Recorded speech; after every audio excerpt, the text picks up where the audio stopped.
great humanity in your own person. When Kant's moral philosophy is discussed, usually people discuss the basic principles of morality that Kant talks about, the moral law, the categorical imperative.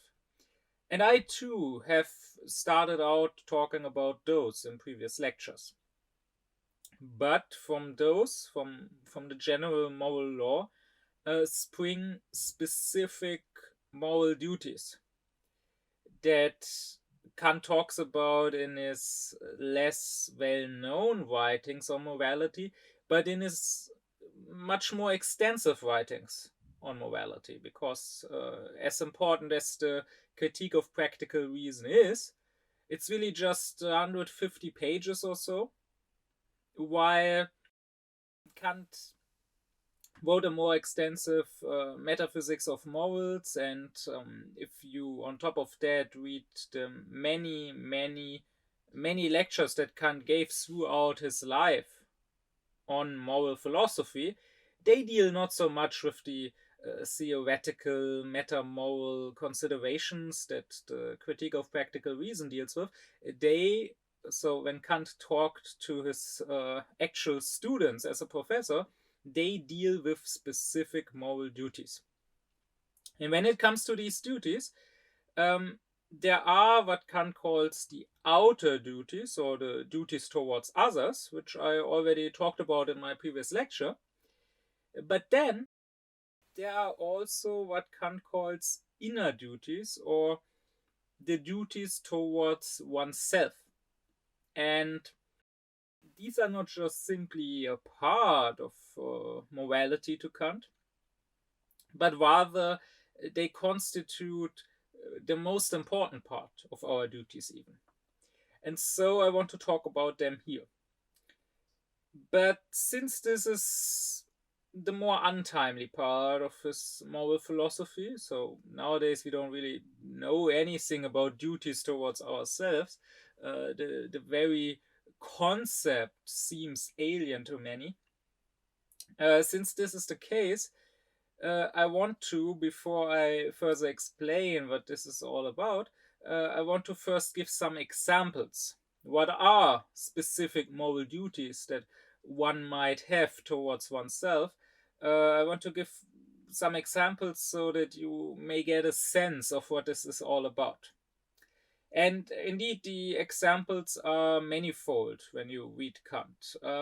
Kant, for example, would say that suicide is immoral. So is self-harm or maiming yourself.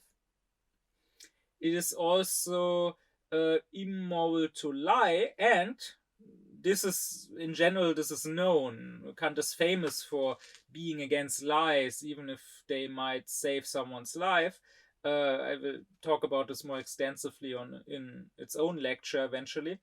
But what is less well known or understood is that Kant says lying is not just, or not even in the first place, immoral towards the person that is being lied to, but rather you are being immoral against yourself when you lie. Likewise, what is immoral is being greedy. Immoral against yourself is when you are a coward. You're also being immoral against yourself when you lack pride, when you let injustice be done to you without resisting it. When you, even if you voluntarily let injustice be done to you so as to save someone else, right? So let's say, I don't know, you live under some tyrant and he wants to unjustly punish someone, let someone be executed who doesn't deserve it, and then you step up and say, no, let him be, let him go, please, I beg you, kill me instead. This might seem very heroic and very courageous, And to be sure, maybe it does need bravery, but it is still immoral, Kant would say. You are not morally allowed to throw yourself away like that, even if it could help to save another. That is not to say that you should not try to save the other. And that is also not to say that under all and any circumstances you must save your own life. Kant would say that it is okay to risk your life. So you could rebel against the tyrant. You could try to fight to save that person that is about to be executed, even if that would risk your life. But what is not okay is letting yourself be punished for something you simply have not done. You mustn't accept any sort of punishment that you don't deserve. What is also more generally immoral towards yourself is risking your life needlessly, risking it recklessly. So once again, the life is not the highest good for Kant. There can be good moral reasons to risk one's life, for example, to save somebody else. But you shouldn't risk it recklessly. So like train surfing, right? Those people who jump onto the roof of a train just for the thrill or just to impress others. Or if you make some bet, if you bet, and because of that bet you do something dangerous, risking your life, that is being immoral, Kant would say. But at the same time, wanting to save and preserve your life at any cost, sacrificing even justice, maybe even other people for your life, that is also immoral towards yourself. In general, throwing away your freedom, uh, making yourself a slave, giving yourself into slavery willingly, making yourself an instrument of another's will, mindlessly submitting to that will, be it out of greed or be it out of weakness and cowardice, that too is a lack of morality towards yourself, Kant would say. Um, Likewise, the duties towards oneself include uh, trying to have a healthy spirit in a healthy body, staying away from excess.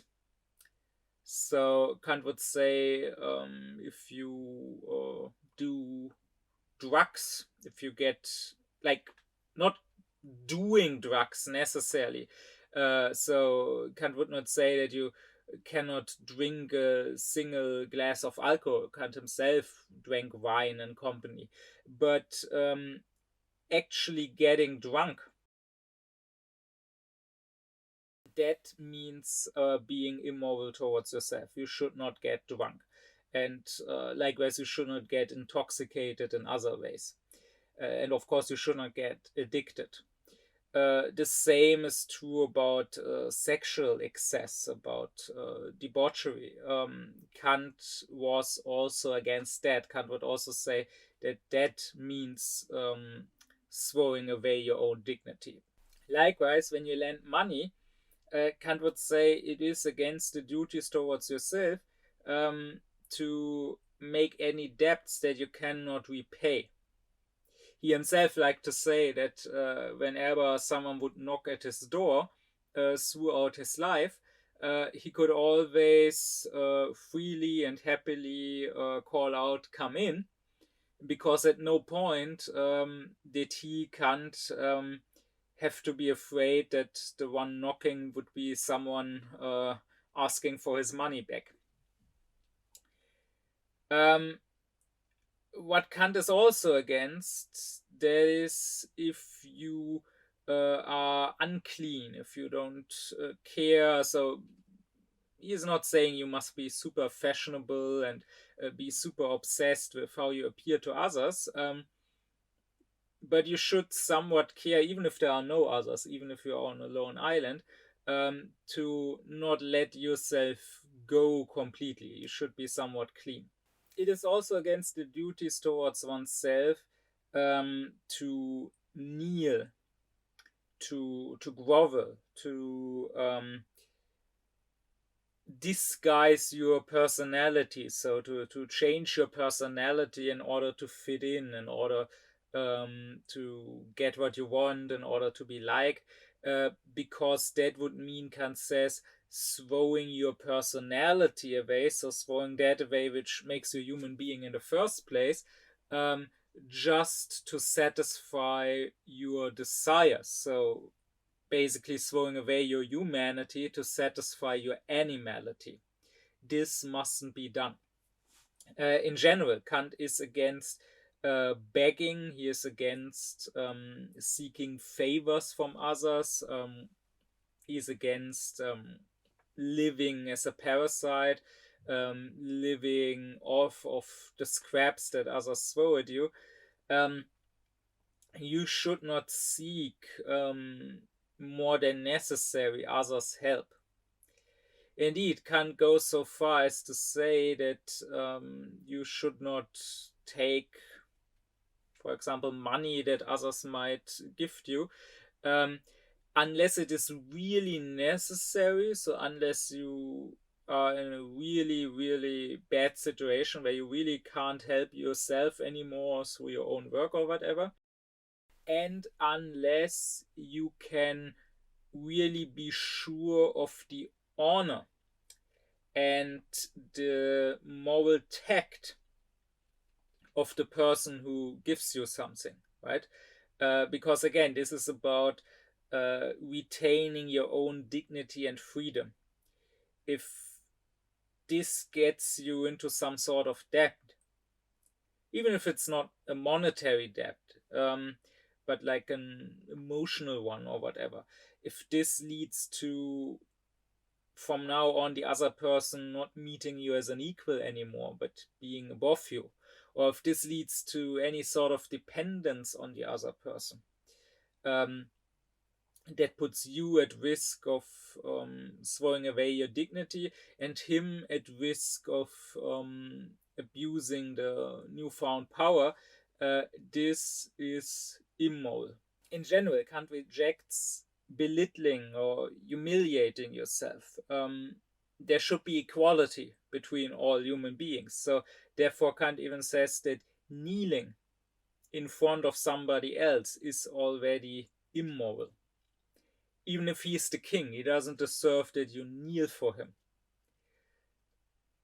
And this doesn't just go for other human beings. In fact, Kant says it is even worse than kneeling in front of a human, to kneel in front of something which isn't human, namely some sort of statue, some sort of idol. So, idolatry, I mean, most people would reject it, be it on the grounds that they say because their faith rejected, because they think it's blasphemous against God, or be it on the grounds that they are maybe atheists in general and think that this is just stupid. But most people, when they reject idolatry, would not reject it by saying it is immoral, and namely it is immoral towards yourself. But Kant does. He says that idolatry and that any form of superstition, wasting your time with magical amulets or whatever, being in fear of trembling because of, I don't know, a black cat crossed your path or whatever, or because it's Friday the 13th, this is not worthy of a human being, of a rational being. This is harming your own dignity. Kant also says that you should not needlessly whine and complain and cry. Indeed, he says that he who wails and laments about his own misfortune does not deserve compassion. He rather deserves being laughed at and ridiculed. Only he who bears his misfortune in a strong, stoic, manly fashion, only he is deserving of our compassion for that misfortune.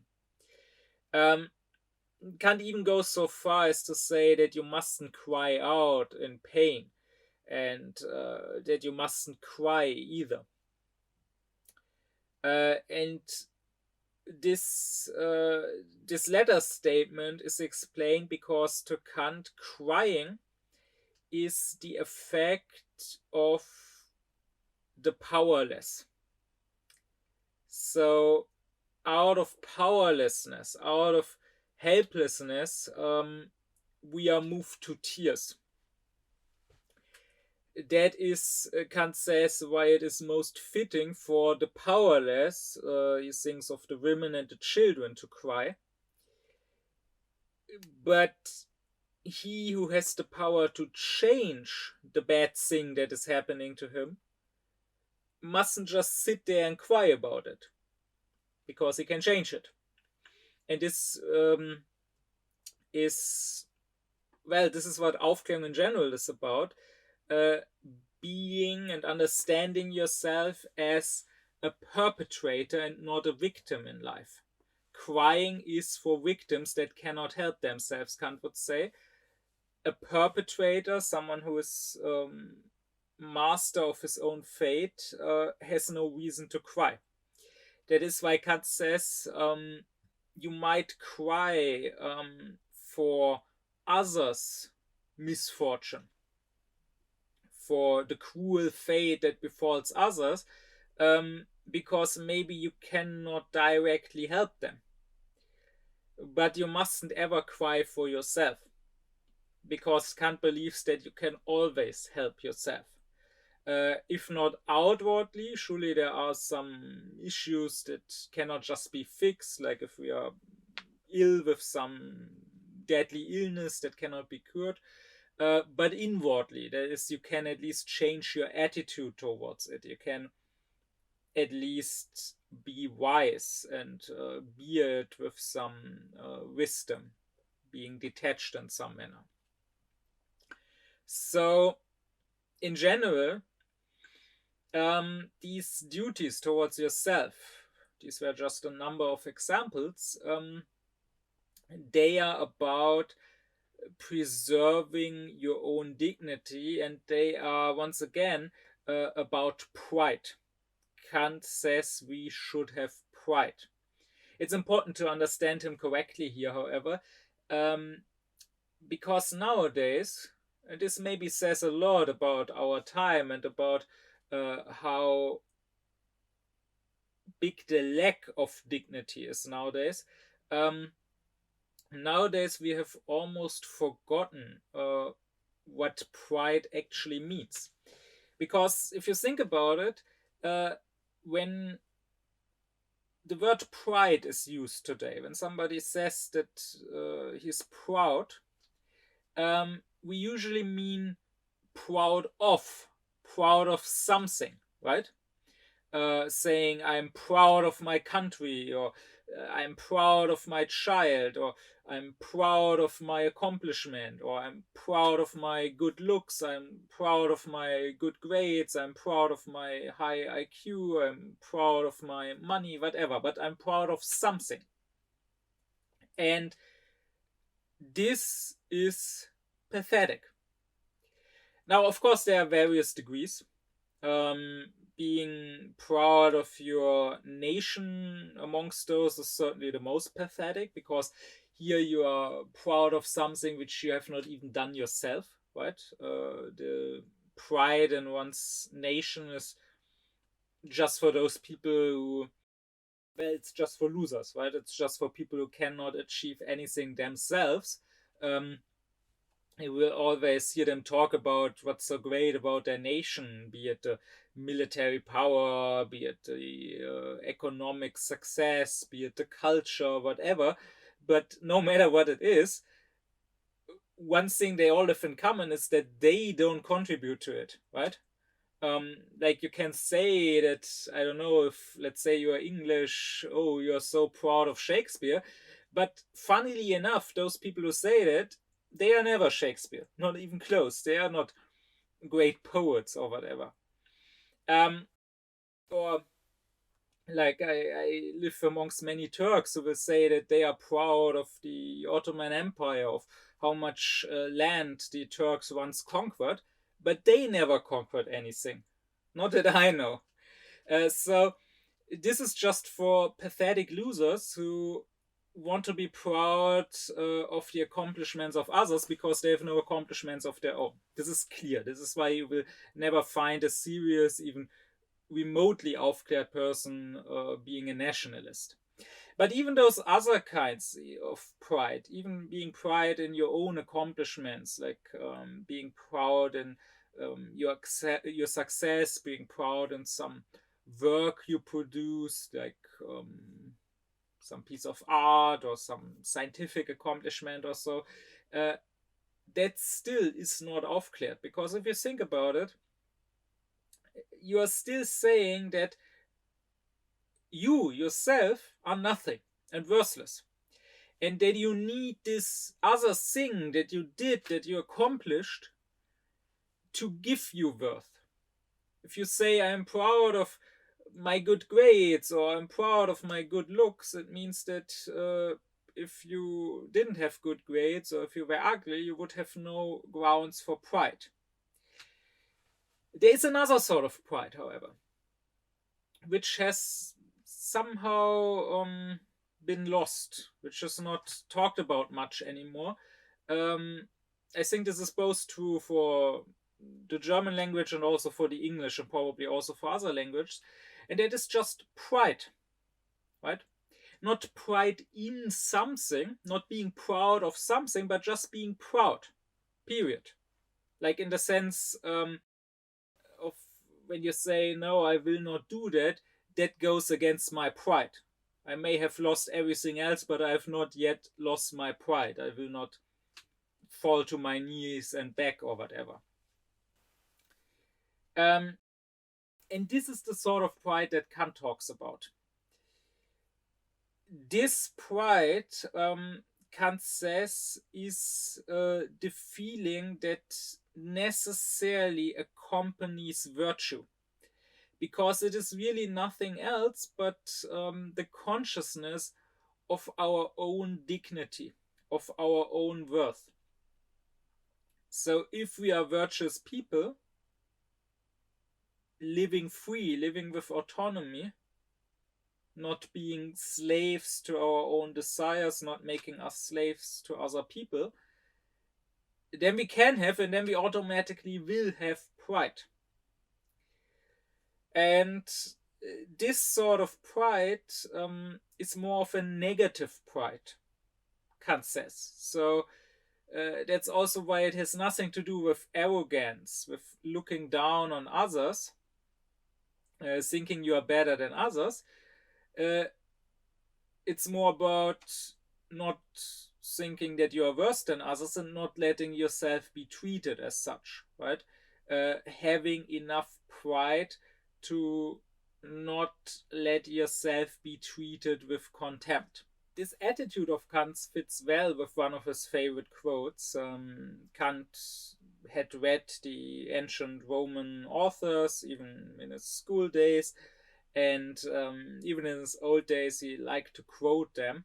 And one of his favorite quotes is "Tu ne sede males, sed contra audentior ito," which might roughly be translated as "Don't give in to the evil, but rather meet it all the more bravely." This, I think, very well describes Kant's attitude. But anyways, this so far was just a rhapsody of examples. You can somewhat systematize the duties towards yourself if you go by the table of categories. For Kant, there are these 12 categories of the intellect, 12 concepts that we have, that we don't gain through experience, but rather that are, so to say, part of the necessary structure of our thinking. I talked about this in its own lecture on the table of categories. And what is always important to Kant is the architectonic. This also I discussed in its own lecture on Kant's scientific method, the architectonic. He would say that this is what distinguishes science from the common, the unscientific cognition, that it is architectonic. So we must be systematic in science. We must not just randomly look around what we may find in experience, because then we could never be sure if we have found everything, right? So in the case of the duties, we could never be sure if we have come up with all the duties that there might be, or if there might be more kinds of duties. No, we need, before we get into the specifics, we need to have some sort of general plan.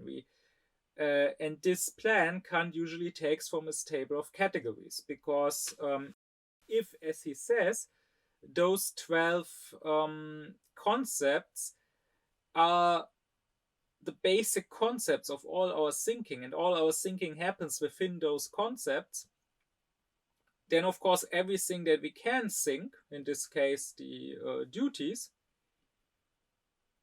must be something that can be described within the structure of those concepts. Again, this will make more sense if you go to my lecture on the table of categories. Now, Kant systematizes the duty towards oneself according to the three categories of relation, which are the categories of substance and accidents, of causality, and of community, or of the whole and the parts. Starting with the first, so the categories of subsistence and inherence, Kant would say that it is the duty towards myself to take care of myself as a substance. So I might change my accidents, that is my attributes, the state I am in, but I must not change myself as a substance, and I must not turn myself as a substance into an item, into a means for an end, into something that can be used by others. This is precisely why it is forbidden for Kant, morally forbidden, to commit suicide or to harm or maim yourself, because that would mean destroying, or at least harming yourself as a substance. But likewise, what Kant also forbids is, for example, selling your organs, selling parts of your body, because your body is not an item that is there to be sold and that is there to make you money. This is your very substance that you must keep and that you must take care of. And I mean, of course, in Kant's days, the medicine was not as developed as today, so maybe you couldn't really sell inner organs. So, of course, Kant's philosophy would very much apply here. But what did exist, and what Kant does talk about, is selling your teeth, for example. So, in his day, there were poor people that would, for money, would let their teeth be pulled out, and then more wealthy people would buy those teeth to use as their own false teeth.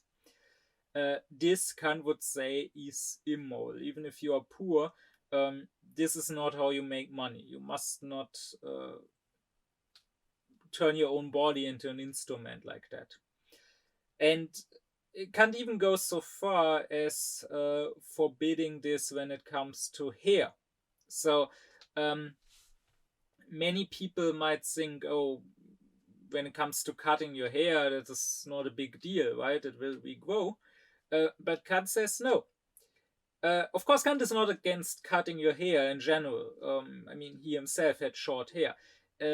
But what Kant does forbid is cutting your hair in order to sell it. That too was done back then. People would sell their hair, and then from their hair, wigs would be made. And you might say, well, isn't that easy money? And I'm not harming anyone. I'm not even harming myself. So what's the issue? Um, but if you say that, then you really haven't understand even the very basics of Kant's morality, because then your morality is a consequentialist one. And I already gave a lecture on why the consequences of our actions don't matter to Kant. To Kant, morality is about human dignity.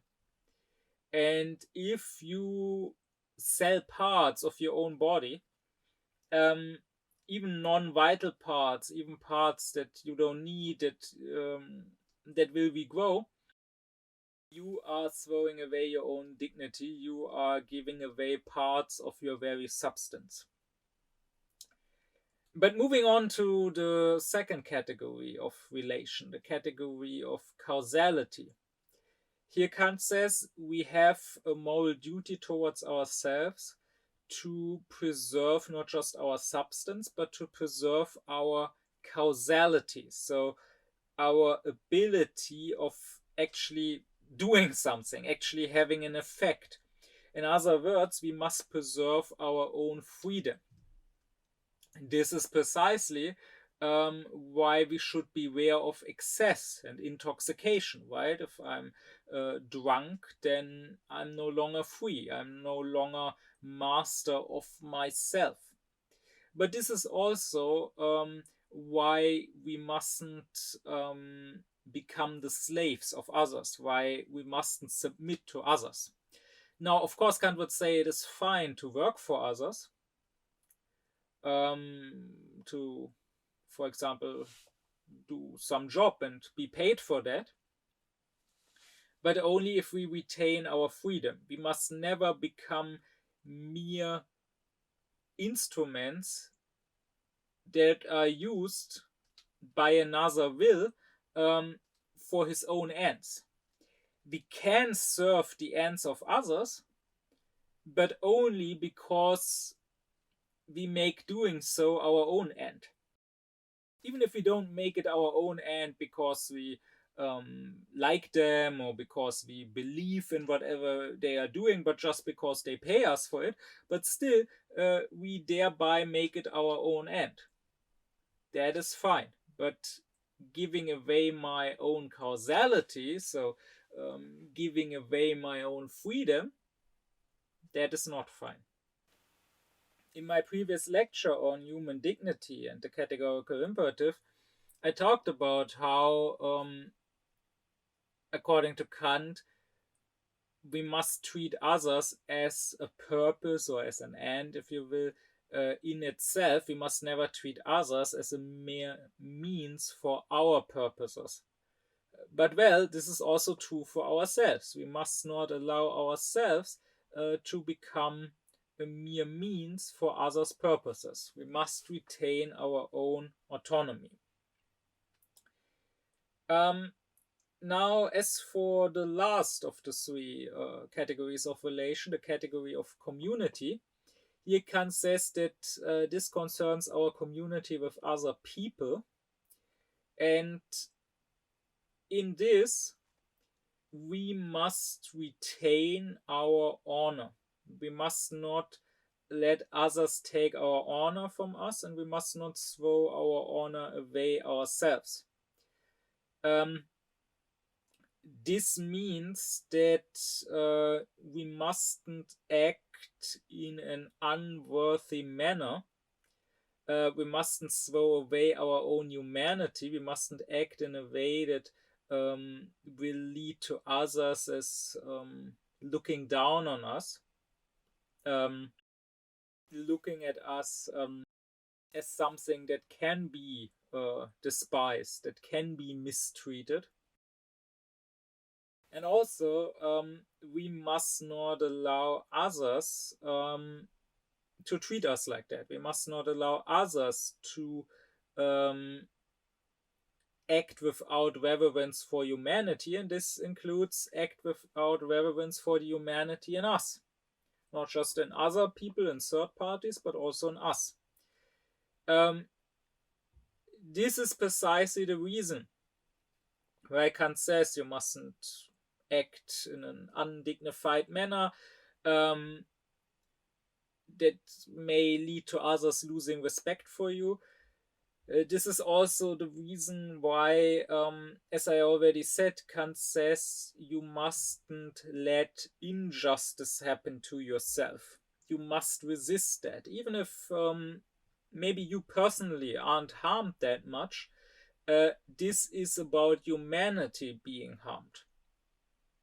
Right? So I myself had, years ago, I had this situation where I was teaching at a school, giving classes in Aufklärung, so after school, as an after school activity.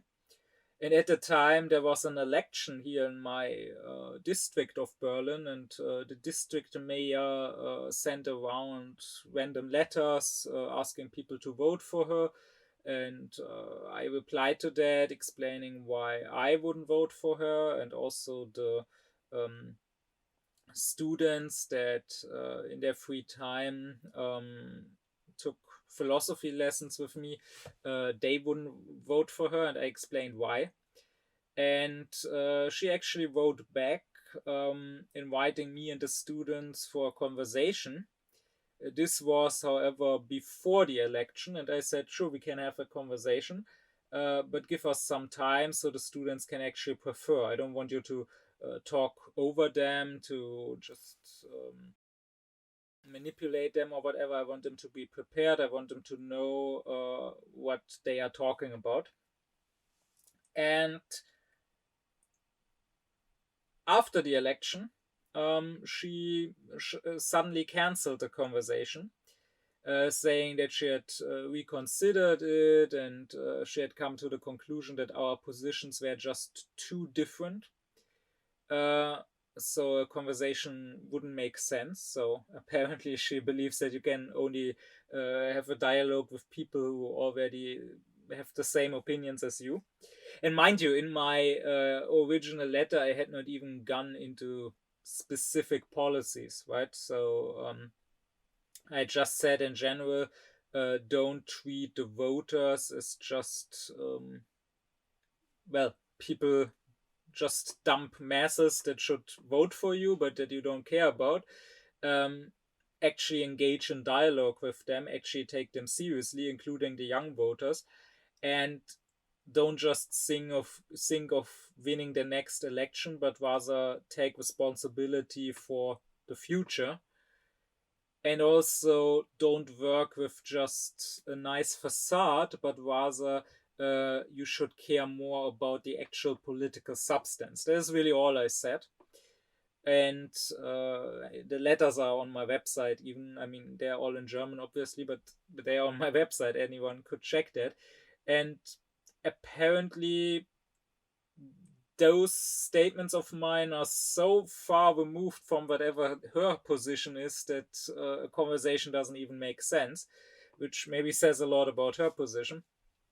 But anyways, she also ended up contacting the school where I was teaching, which led to the principal screaming at me, insulting me, and firing me. Which is not a one-time case, right? The principal in general was known for constantly losing her shit, constantly screaming at people, making students cry, being racist. There were at least 6, as far as I'm aware of, maybe more, but at least 6 complaints to her superiors in the school bureaucracy, from students, from teachers. Of course, this didn't didn't have any effect, because in Germany you cannot get rid of a principal. It's simply not possible. Once you are principal of a school, you have that job. You can do whatever you want. I'm absolutely serious. You can do absolutely anything you want. I mean, I guess if you during the break murdered one of the students and bathed in his blood on the schoolyard, maybe then you would face some consequences. But short of that, you are allowed to do anything. You can be the biggest tyrant in your school. And anyways, the students who had chosen my Aufklärungsklasse, I mean, usually they can choose their after school activities, but in this case, they were just forced into, they weren't even allowed to choose another one, they were just forced into another one, which was an anti-Aufklärungsklasse. I mean, of course, it wasn't called that, but they were put with some teacher who ended up telling them stuff like, oh, immigrants are more criminal than Germans and so on. And they weren't even told what happened. Like that new teacher just told them I had left. So all of that, personally, I didn't really care all that much. I mean, it was not like I really lost lots of money. I mean, I had done it for free most of the time. Later on, they had given me a little money, but it was really almost nothing, and I didn't really need it at the time. I was still a student at university, still living with my dad, and I had also planned to. At the time, I had done this for like over 2 years, and I taught several classes, and I had planned to move on anyways. This was supposed to be my last one anyways, so in that sense I personally didn't lose all that much. But this was a matter of principle. I could not just let this slide. This is not how it should work. You should not, if you criticize a mayor during an election, that mayor should not phone or write to that school where you work, and you should not get fired and insulted there. So that's why I had to fight for that. That's why I wrote to the petition committee of Berlin. That's why I wrote to the school supervisors of the district. That's why I wrote to the newspaper. I mean, to be sure, they pretty much didn't care at all. I got even told pretty directly that when I talked about how the principal constantly screams at students, how she's making racist remarks and so on. I even got told directly, "Oh, I don't care what students say about their teachers in the hallways." But the point is that I did what I could. That I did not just submit, I did not just accept it. I fought as much as I could for my rights and for the rights of the students, and this is what Kant is talking about. This is a matter of dignity. You mustn't just say, oh, it's pointless, or oh, it's not worth it, or maybe even I'm scared of the consequences. Rather, you must fight injustice. What is also part of these duties towards myself in regards to the category of community, Kant says, is that I cannot say I don't care what others think of me. This is interesting, I think, because nowadays many think that this precisely is the attitude that is most aufklärt, right? An aufklärt person will say, oh, I don't care what others think. And of course, in a way, that is true. It is true on a personal, on an emotional level. Of course, I should not feel bad when others think badly of me, and I should not depend for my own feeling of self-worth on that, right? I should not try to be liked by everyone. This again would mean throwing my dignity away, right? This again would mean submitting to others. Sure. But still, Kant says, I'm not allowed to not care what others think of me, because if my good name is tarnished, if my honor is somehow tarnished, if let's say others spread some rumors about me, then humanity itself is tarnished. Kant is not saying that this is some positive commandment to seek fame and to try to be admired by everybody, but I must not allow humanity to be held in contempt, and this includes my own humanity. If people think badly of me, then this can only mean two things. Either I actually have done something bad, which should be despised, then I'm an evil person anyways. Or I have not done anything wrong. It is for unjust reasons that I'm now being despised. Then, if I just accept that, if I'm just indifferent about that, I'm also an evil person. As a good person, I will not be indifferent about humanity being despised, about people in general losing their reverence for humanity because they think that here, a human being, here, I have done something bad. I would even go a step further. I would add what Fichte says, that not just is this against the duties towards myself, it's also against the duties towards others. Because if I say, I don't care what you think of me, then I'm basically saying you are not a human being. I'm basically saying you are not thinking at all. You are not a rational being. Your thoughts, your judgments don't matter. You are just like some dog who barks at me from across the fence when I pass the garden where the dog is in. The dog would bark at anyone. It doesn't matter that the dog is barking. So I'm treating you as an animal when I say what you think of me doesn't matter. No, it does matter whether you are right or wrong. Whether you think something bad of me which is unjustified, then I must try to correct that. However, on the other hand, Kant would say it is also a duty towards myself to not hate, to not be obsessed with revenge, but rather to forgive. So while I should not allow others to think badly of me and to tarnish my good name when it is not justified, I should also not insist on righting all wrongs done to me, right? This is not the same as not accepting them, as fighting injustice done to you, but the fight does not have to lead to destroying the other person in retaliation, right? So we can forgive. We can let things slide. That is not the same as being a doormat and letting ourselves be trampled over. But with that, enough of the specific duties towards oneself, both as mere rhapsodic examples and both in a more systematic fashion. I will say what I said in the last lecture, the one on the duties towards others.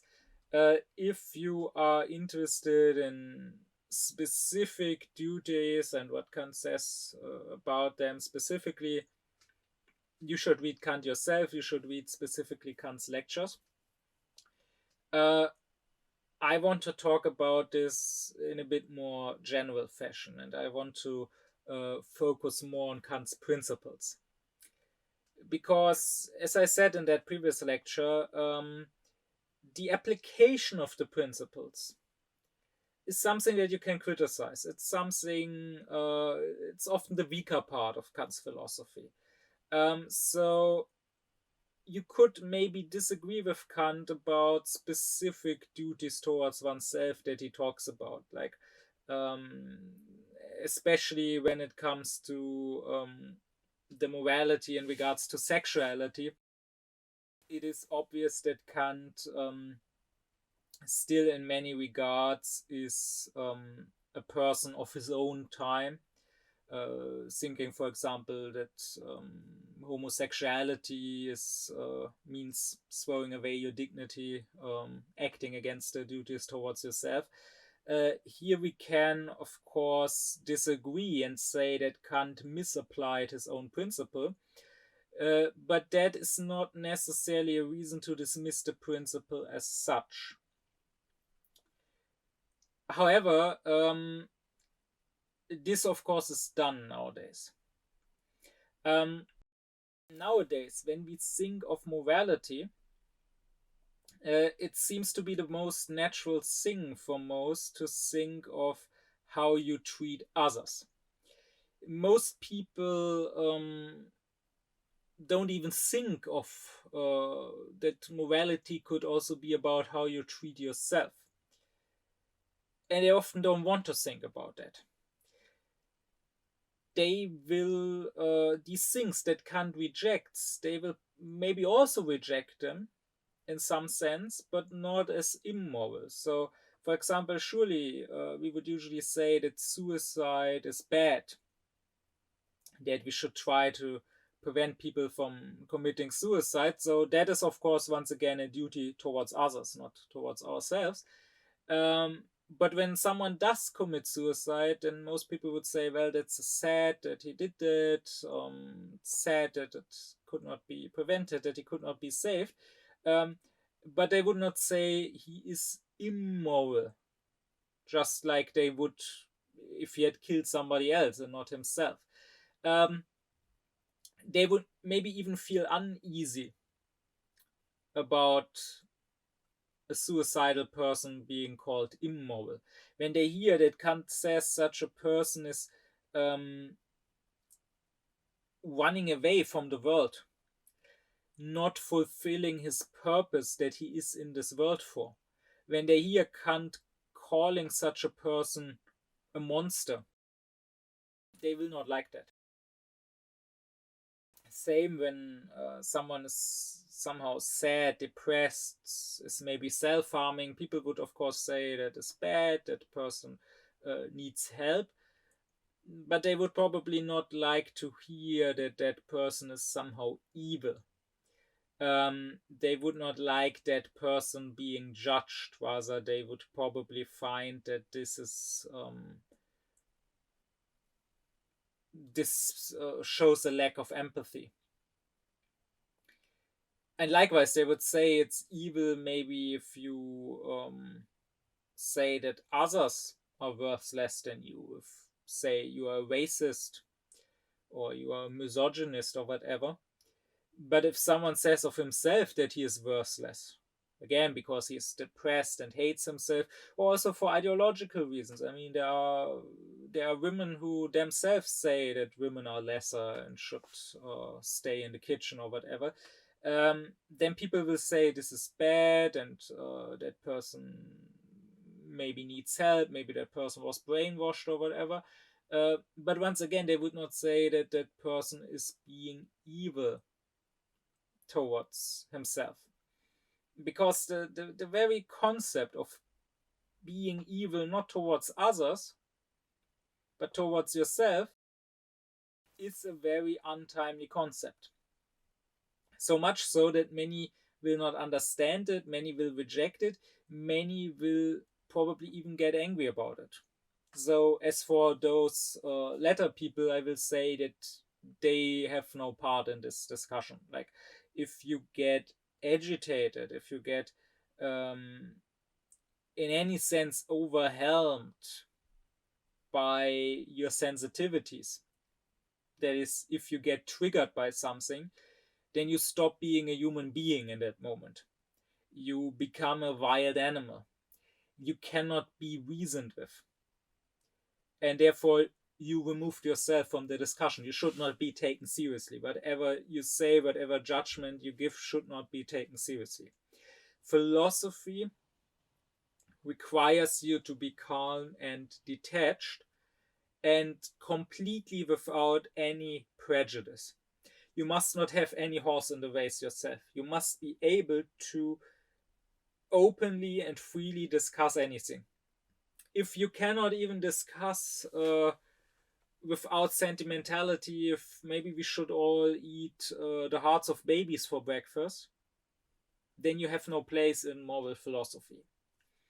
But to be clear, of course, Kant is not saying that we should just go to depressed or suicidal people and just tell them that they are being evil and should feel ashamed of themselves, and that this is maybe a good sort of therapy. That's, of course, not what Kant is saying, but we are not talking here about therapy. We are not talking here about how to help such people. We are talking about morality, which is a completely different matter. So I will get back to this question at the end, and I will show that actually this way of looking at it as immoral is actually helpful and not harmful if you do it the right way. Now, instead of sort of reflexively and instinctively immediately rejecting what Kant has to say, what I would suggest is considering it, and what I would suggest is employing Kant's critical method, which I discussed in its own lecture previously. The critical method, which can really be learned best from Kant. There's only, with the exception of Fichte, I don't know anyone from whom you can learn this better. Not just when there are two different opinions, not just asking yes or no, do I agree or disagree, what are the arguments for or against, but rather asking why do I and why does the other one agree or disagrees.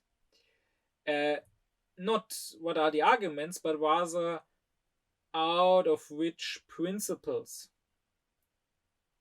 do we accept or not accept these arguments? What is the root of my agreement or disagreement? And that is, in this case, easy to answer. Why does our time reject that there are moral duties towards ourselves? Well, because we live in an age of very crude materialism. We live in an age of what I like to call a-rationalism. That is the disbelief that there is such a thing as reason. And from this a-rationalism springs first the belief that there is no absolute value in the world. I talked about values in my lecture on human dignity and how to Kant there are two kinds of values. There's the price, which is a relative value, a value that we give to a thing because it's useful. And then there's dignity, which is an absolute value that something, namely an autonomous being, such as we, has simply because of its autonomy. Well, if you don't believe that there is such a thing as reason, then you believe that nothing has any value in itself. Then you believe that all values that do exist are only relative values that we chose to ascribe to things. That is, they are only prices. And if that's the case, then there is no such thing as human dignity that must be revered. And that means that, of course, you can also not harm or throw away your own dignity. Then, of course, you have no duty to revere the dignity of humanity in yourself. Then, if there's only price, if that's the only sort of value, you can put a price on yourself. And you can say, if, for example, your life is an unhappy one, if you are only suffering, then it has a very low price, or it is even worthless because it's an unhappy life, and then it might as well be thrown away. Second, from a-rationalism also follows that there is no freedom. I talked in the lecture on freedom about how freedom and rationality are really one, as Kant shows. To be free does not mean, as the liberals, I don't mean leftists, I mean all sorts of liberals, left liberals, white liberals. The liberals think freedom is just about doing whatever you want. It's just about following your desires. But as I said in the lecture on freedom, that would mean that a drug addict is free if he gets his drugs. He's, of course, not free. He is being controlled by his addiction. True freedom is not getting to do what you desire, but being able to question your desires, being able to think rationally about what you should do, what would be a good thing to do, and then actually being able to do it. So, as Kant would define freedom, it is our ability to act according to our own concepts of good and evil, to do something because we have insight into it being good. But nowadays, since we don't believe in reason, we don't really believe in freedom, right? This is what is considered the scientific position, even. What neurobiologists will claim when they scan the brain, that there is no such thing as freedom. And if that's the case, then of course you can also not have a duty to preserve your own freedom. Then of course the only freedom that there is precisely this liberal freedom of doing whatever you desire, even if those desires are not really your desires, but rather the desires that nature, so to say, forces you to have. And third, from the a-rationalism, there also follows that we can have no duty. There is no such thing as moral duty. I mean, Kant's whole philosophy is about, his whole practical philosophy, about how moral duty cannot come from outside, not even from God. It can only come from ourselves, from our own reason. It is our own reason telling us this ought to be done. So if there is no reason, then we have no moral duties. And then we can, of course, not have duties towards ourselves. In this case, morality, if there even is such a thing at all, can only be about how we treat others. In this case, morality is either some compassion, empathy-based humanism, feeling bad at the suffering of others. But this pathological compassion you can, of course, only feel for others. It makes no real sense to have empathy for yourself. It makes no sense out of humanism to treat yourself well and not just others. Or morality under these conditions of a-rationalism can once again only come down to some sort of liberalism. That is, ultimately being selfish, wanting your own freedom to do whatever you desire. And out of this selfishness, paired with some prudence, allowing the others to be free too, so that they will allow you to be free. And therefore, this morality, this liberal morality, would then just say, well, let everyone be free in this liberal sense. Let everyone do whatever they desire as long as they don't harm others. But again, out of the selfish goal that you allow this to others so that they will allow it to yourself. And this is really all there is. There can be no other morality apart from this liberalism or this humanism if we are a-rationalists. So in this sense, our age is indeed quite consistent and consequential when it rejects duties towards oneself, moral duties towards oneself. Based on its materialist, a-rationalist premise, this is indeed the correct conclusion. But you should at least be able to see, and you should at least accept that the opposite position is equally consistent and consequential. That based on the uh, opposite premise, that there is such a thing as reason, and therefore the being that has reason and that has the autonomy to act not on its desires but based on its reason, has a dignity that must not be harmed, not by others, but also not by that being itself, that is also a correct conclusion. So, to the a-rationalist, morality is about this dichotomy of egoism and altruism, acting selfishly for myself or acting selflessly for others. But to Kant, that's not what morality is about. That's not a dichotomy that exists in his thinking. The very word altruism was not even known at the time. To Kant, morality is about having reverence for humanity. Doesn't matter whether it's in others or in myself, right? I said in the lecture on human dignity that the second formula of his categorical imperative is act in such a manner that you treat humanity both in your own person and that of others, never just as a means for a purpose, but as a purpose in itself.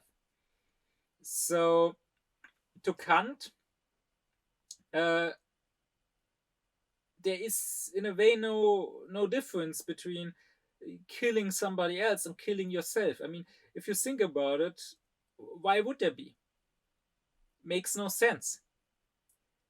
I mean, how can it be that I am not allowed to kill my neighbor, but I'm allowed to kill myself, and he is not allowed to kill me, but he is allowed to kill himself?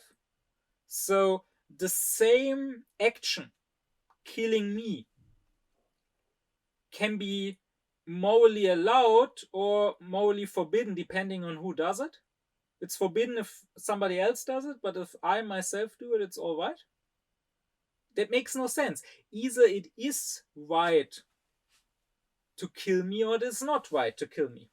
Either I have value, I have dignity, I have a worth and must not be harmed, or I don't. And in the latter case, if I don't have an inherent value, if it is not necessarily under all and any circumstances evil to kill me, including if I do it myself, then why would it necessarily be evil if the other person does it?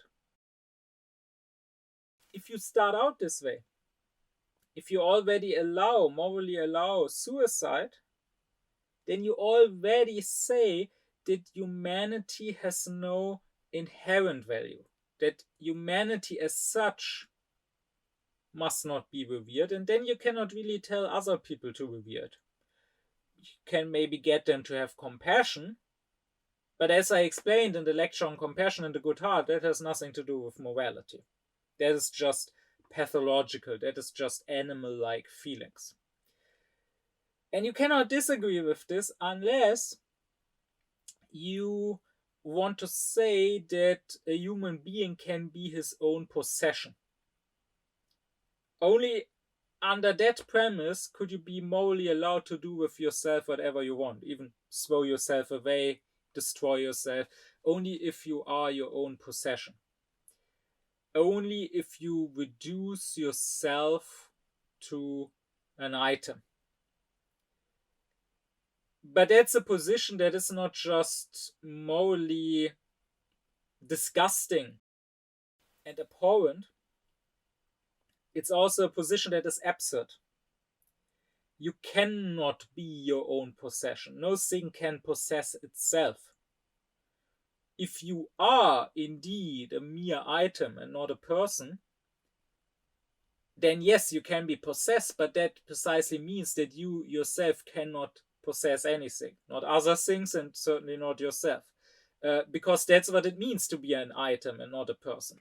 It means not being able to possess anything, not having rights over anything. It means that others can use you, but you cannot just use yourself.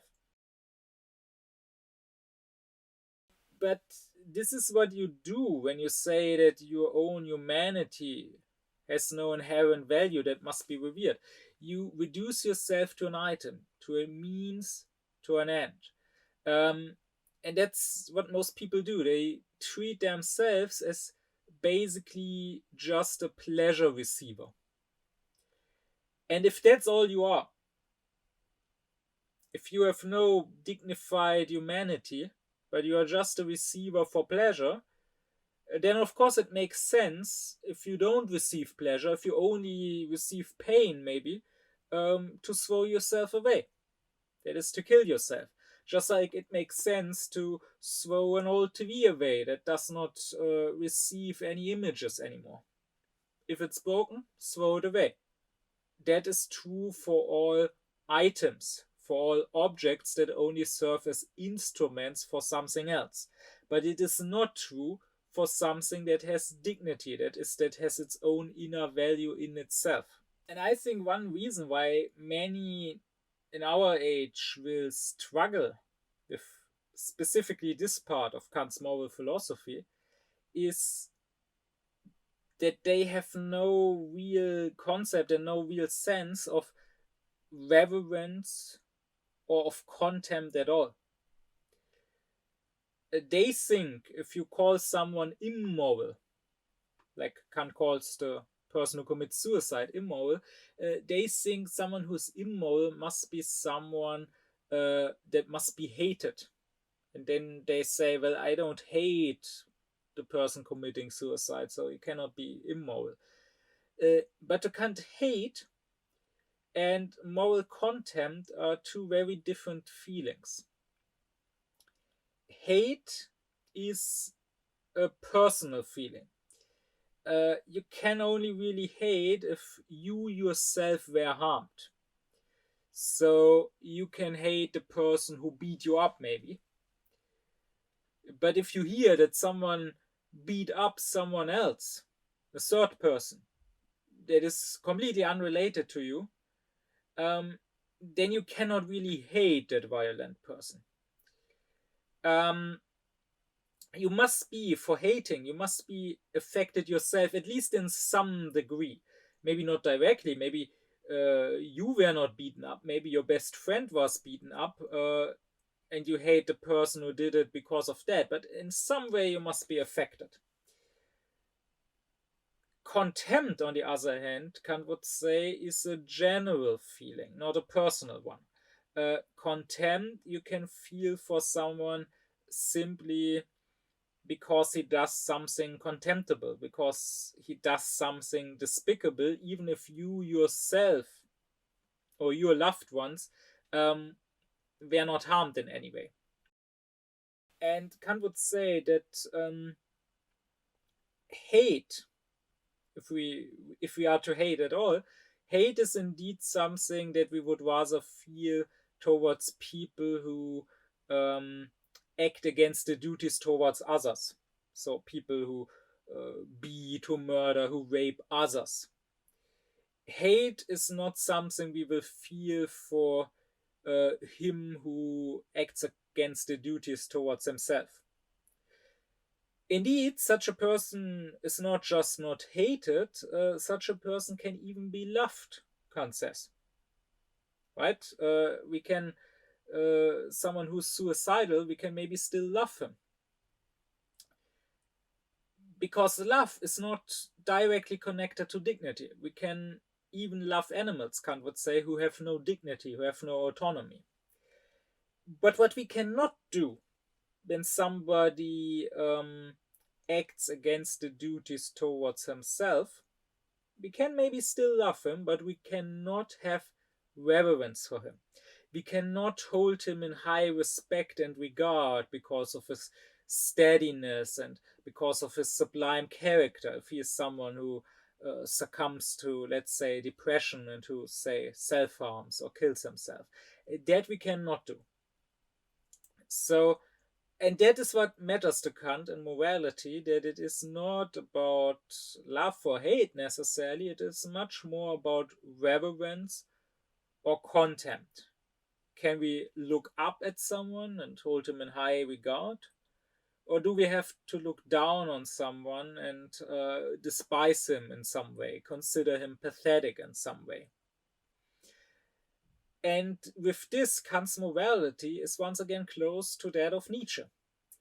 I already addressed that in previous lectures, but it's always important to me to address because there's this very strong prejudice that, oh, Nietzsche rejected all morality and Nietzsche is completely against Kant.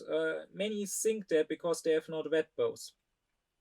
Maybe Nietzsche himself thought that because he hadn't really read Kant. But no, if you actually read them both, there's quite a bit of overlap. Nietzsche rejects what he calls slave morality. He precisely rejects the morality of patheticness that only knows empathy for those who suffer, but that doesn't know and doesn't care for dignity, that doesn't feel reverence. But what Nietzsche says at some point about the noble morality, in the first case, then it is the rulers who determine the conception good. It is the exalted, proud disposition which is regarded as the distinguishing feature, and that which determines the order of rank. The noble type of man separates from himself the beings in whom the opposite of this exalted, proud disposition displays itself. He despises them. Let it at once be noted that in this first kind of morality, the antithesis good and bad means practically the same as noble and despicable. The antithesis good and evil is of a different origin. The cowardly, the timid, the insignificant, and those thinking merely of narrow utility are despised. Moreover, also the distrustful, with their constrained glances, the self-abasing, the dog-like kind of men who let themselves be abused, the mendicant flatterers, and above all, the liars. But still, the question is, how exactly does this work? How can we have a duty towards ourselves? This seems contradictory because it seems that here I'm both the one who has an obligation and the one who gives an obligation, but not to another, but to myself. And Kant does admit that this is a seeming antinomy in moral philosophy. The antinomies are very important in Kant's philosophy. They are a part of the dialectic. I talked about what is dialectic in its own lecture. Basically, to Kant, it is the doctrine of the illusion. Kant believes that in our human reason there are some sort of natural illusions. So illusions that are not created that are not created on purpose by someone using some sort of sophistry, but rather illusions that our reason creates for itself by its very nature. And the dialectic is the part of his philosophy that deals with these illusions and that tries to get rid of these illusions. And the most important part of the dialectic, so much so that it is almost synonymous with dialectic as a whole, is the antinomy of our reason, which is a specific sort of illusion where it seems that you have two positions that seem equally rational, but that exclude each other. So reason brings forth arguments for both or against both. I talked about this more in the lecture on rational cosmology and the question, is there freedom in the world? Now, it may seem contradictory that we could both give and be given an obligation, But it cannot be, Kant says, because if you think about it, this is not just what happens when it comes to the duties towards myself, but rather this is what happens in the case of all duties. Kant's whole moral philosophy, as I explained in previous lectures, his whole moral philosophy is about how our moral duty does not come from the outside, does not come from society or from how we feel, or from whatever happens to be objectively perfect and good, or not even from God, but rather there is no heteronomy. We are not under a law from the outside. There's autonomy. We are under our own law that we give to ourselves with our own reason. So even when it comes to duties towards others, it is still the case that I am not just the one who has the obligation. I am at the same time the one who gives the obligation to myself. So the question is, how is that possible? And here we can recognize a parallel between practical philosophy and theoretical philosophy, which is something that happens a number of times in Kant's thinking. And it's always important for me to point that out because it shows that Kant is a systematic thinker. His thinking, and this is very untimely because we live in a time of syncretism, of eclecticism, of random, rhapsodic opinions. The minds of most people are just patchwork, with the various patches not fitting together, and the people not even realizing that their various opinions contradict each other and don't fit together because they are not outclared enough to think consistently. And they will treat others, even philosophers, in the same way. So they think when they read someone like Kant that they can just take apart and tear it out of the whole, so to say. They may think that they can maybe agree with a part that they like and disagree with another part that they dislike, but that is not the case. Kant produces a system, an organic whole, where, as he says, it's not like a pile of sand where you can just take a grain away. It's more like an organic body where you cannot just cut out one organ as you like.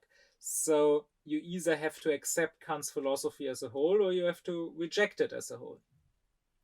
And what he says, therefore, in one part of his philosophy is mirrored or has a parallel in other parts of his philosophy, and so do not just the problems, but also the solutions to the problems, which is precisely why I say you can only reject all of his philosophy or accept all of it.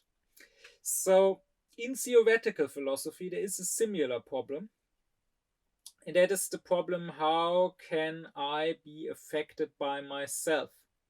How can I be self-conscious? I discussed that too in a previous lecture, the one on apperception and the self-consciousness. It's clear I'm aware of other things. An object, like for example the camera in front of me right now, an object can affect me, can, so to say, get into my consciousness. Then I'm the subject, the one who is conscious, and the object is, well, the object, the one that I am conscious of.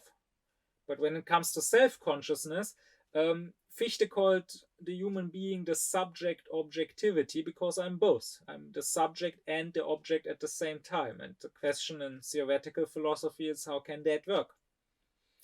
And the answer that I already gave in that previous lecture, the answer lies in Kant's idealism and his distinguishing between the homo phenomenon, that is the specific individual as it appears in the sensual world, me or you or he or she, and the homo noumenon, that is the superessential humanity as such that we can think, but that never appears.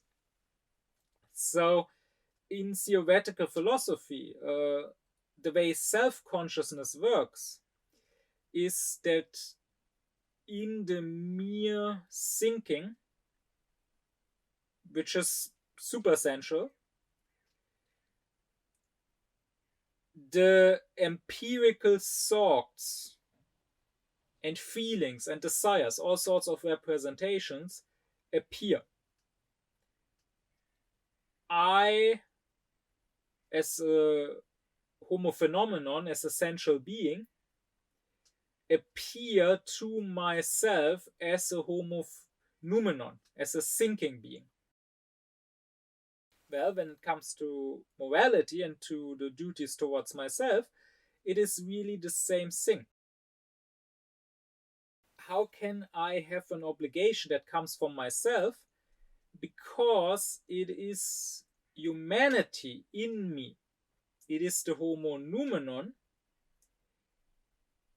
that obliges the homo phenomenon, the sensual person that I happen to be. I have so in that sense, I don't have an obligation towards myself if by I and myself we understand the same being, but rather I, as this sensual person, I as Jonathan Löwer, for example, have an obligation towards my own humanity. That is my own rationality, my own autonomy. Because, as Kant would say, the humanity is something that I, as a sensual being, was, so to say, trusted with. I am just the person tasked with taking care of this humanity in this sensual world, and I must therefore not harm it or not throw it away. But you could also put it the other way around, and you could say that the humanity is trusted with the sensual human being, which is really just its medium and its vehicle through which it appears and acts in this sensual world.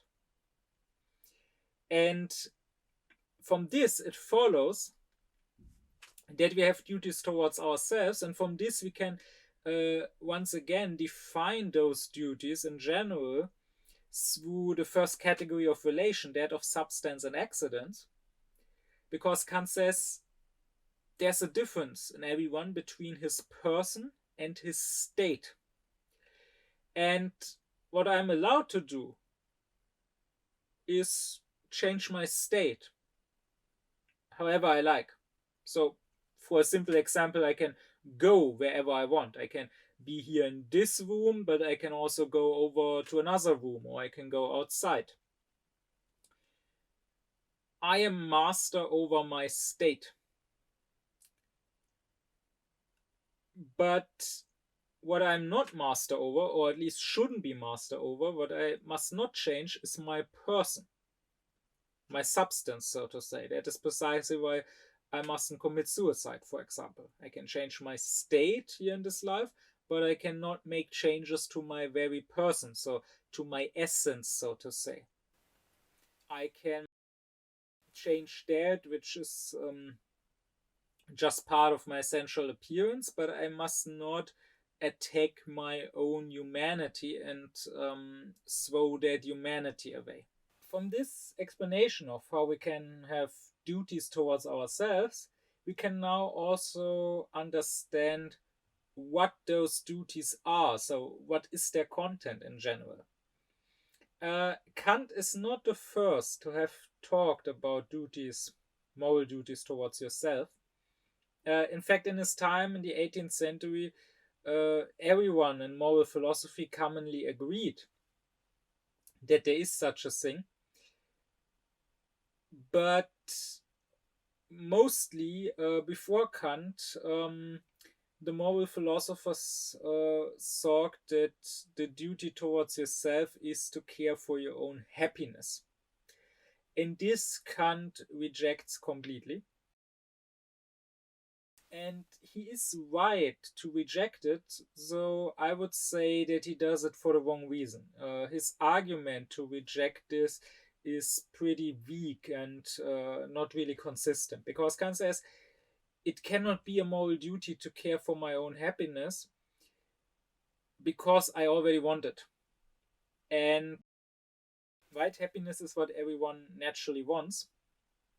And to Kant, duty precisely means that I don't want something.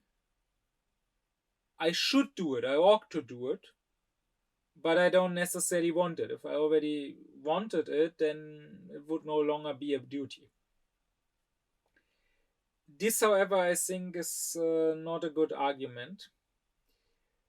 Because, first off, as Kant himself says, this is true for beings such as humans that are rational and therefore ought to be moral, uh, but also sensual beings and therefore aren't necessarily moral.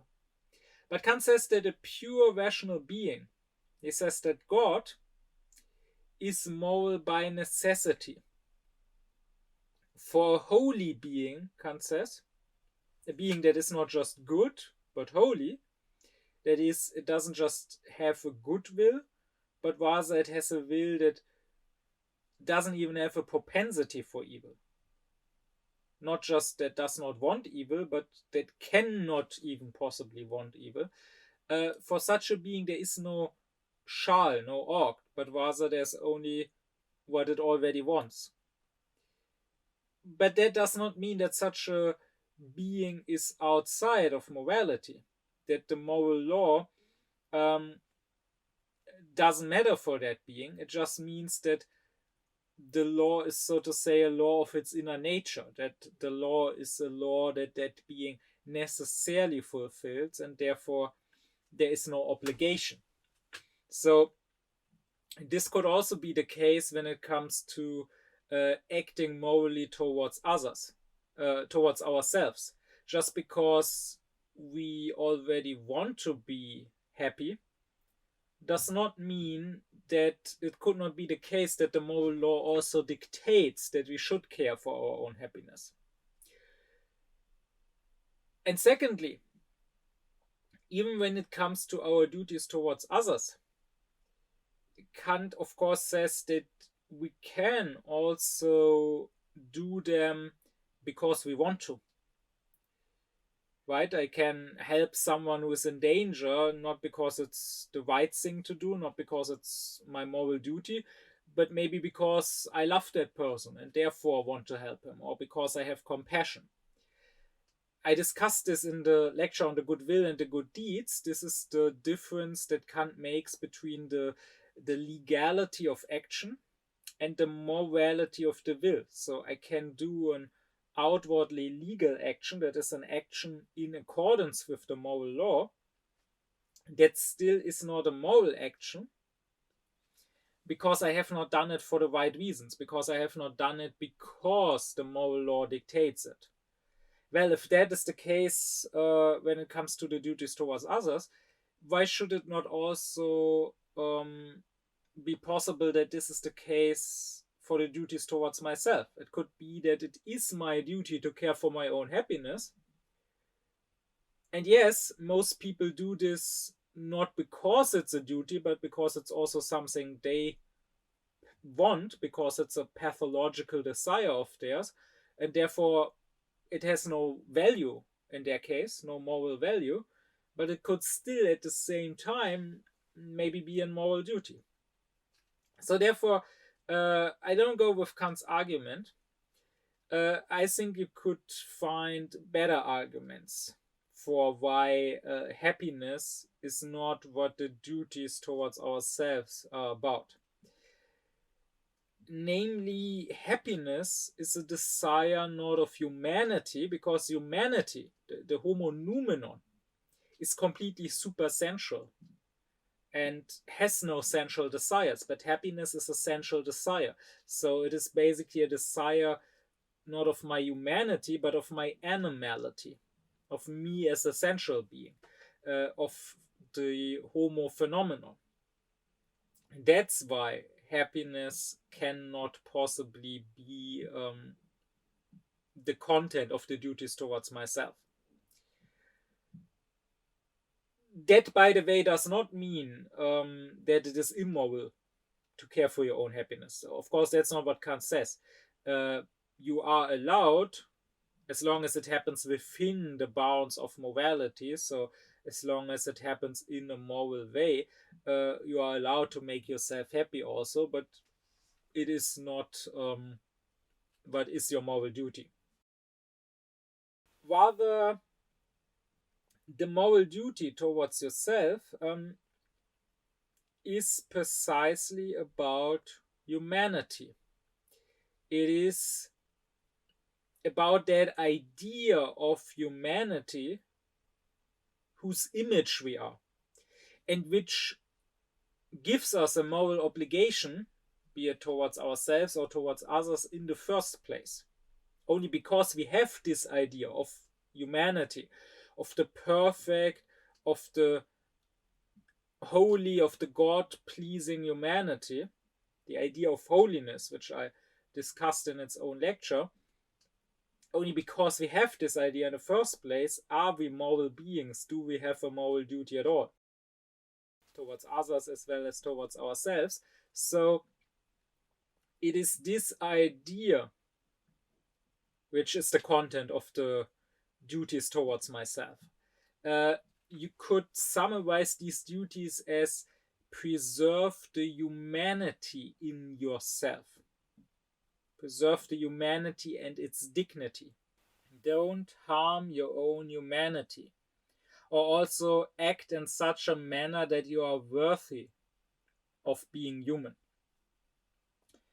We could say that this humanity, not the specific central human, but humanity, was created in the image of God, as the Bible says.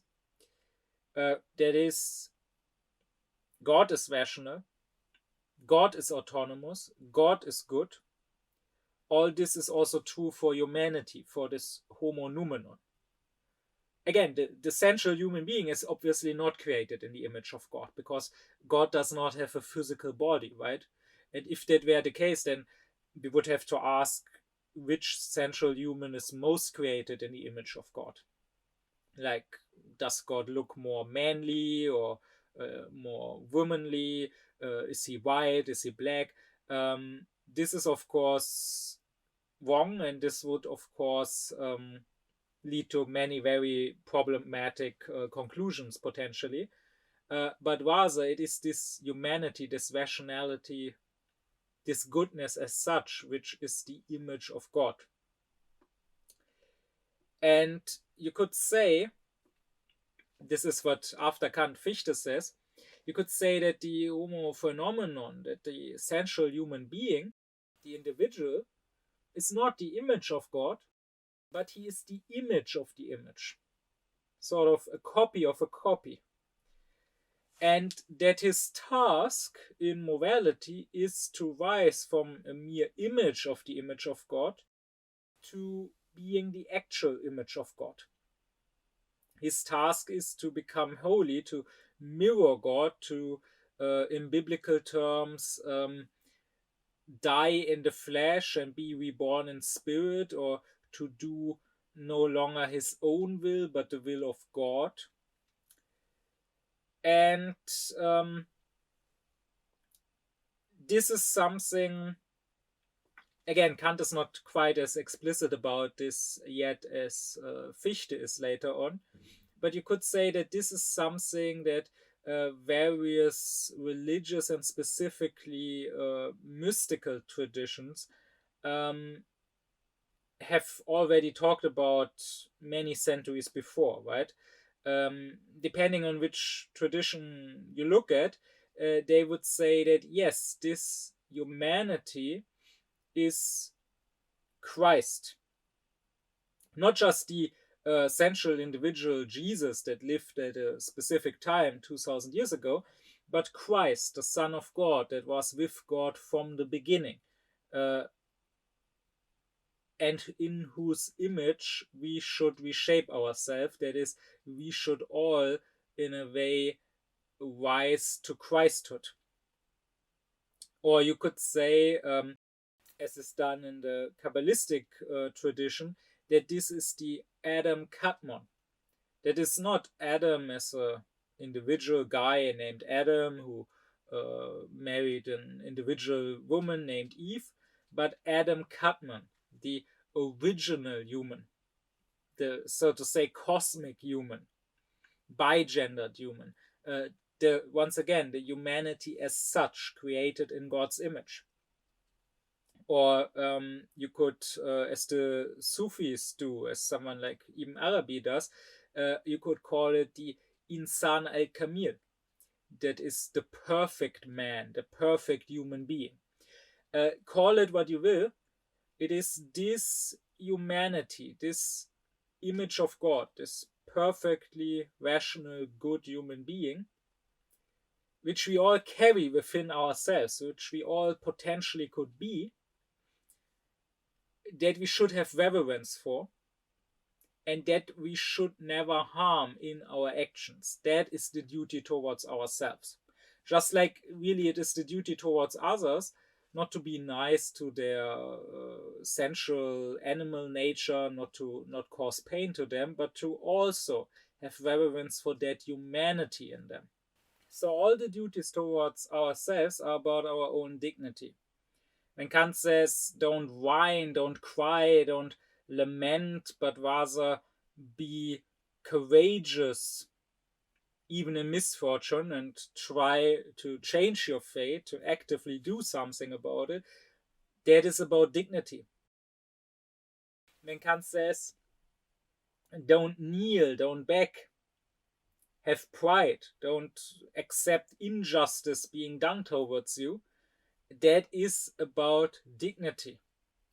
We should rather, if it comes to that, sacrifice our pleasure, our well-being, even our life, than ever sacrificing our dignity.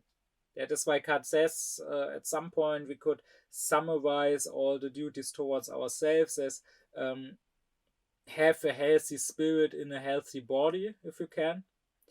At another point, he summarizes them as don't turn yourself into an item, don't turn yourself into a thing. No matter how you summarize, no matter how you express it, always it is about dignity. But if that is too vague for you, if you don't really know what this is supposed to mean, or if you even suspect that Kant is just giving you an empty word that sounds good, you can go one step further and ask, well, what is this dignity about? And you can remember, I discussed that in the lecture on human dignity, you can remember that to Kant, dignity comes from our autonomy. Our dignity comes from the fact that we are not just ruled by laws that are forced upon us from the outside, like from nature, but that we can give ourselves our own law. In other words, we are free. So really what the duties towards yourself are about is freedom. You should, on the one hand, preserve your own freedom, not throw it away. That is why, for example, suicide is evil, because clearly when you commit suicide, you are no longer free, you are dead. And secondly, if you can, you should even expand your freedom. You should become more free. So you should cultivate yourself, you should learn new facts, you should expand your knowledge, you should learn new abilities, you should train, whether you train your body, become stronger, become faster, whatever, whether you train your mind by learning new things, whether you learn to play an instrument or you speak a new language, you should expand your freedom, which of course also means, if you think about it, that it is a moral duty towards yourself to aufklär yourself, because that is what Aufklärung is all about. Cultivating yourself, expanding your freedom, becoming more autonomous. If you destroy your own person, in the moral sense, Kant says, if you throw away your own freedom, then it is as if you had thrown away and destroyed morality itself. Because if you are no longer free, how could you act morally? This also leads me to the, in a sense, most important, most central duty towards yourself that you have, and that is the duty to have moral maturity or moral independence, Kant says. That is, you must have your own moral judgment. You must be free in what you deem to be moral or immoral. Because if for your moral judgments you depend on others, be it some faith authority, your priest, your imam, your rabbi, be it some the authority of your parents, be it the media, the society around you, your peers, be it some ideology, it doesn't matter. As long as you depend on others for your own moral judgments, then even if they happen to tell you the right thing, like you learn in school nowadays that racism is bad, this is now not your own accomplishment. It's just a lucky coincidence that they told you the right thing and that you blindly and mindlessly follow the right thing, but you would just as blindly and mindlessly have followed the wrong thing if you had been taught the wrong thing.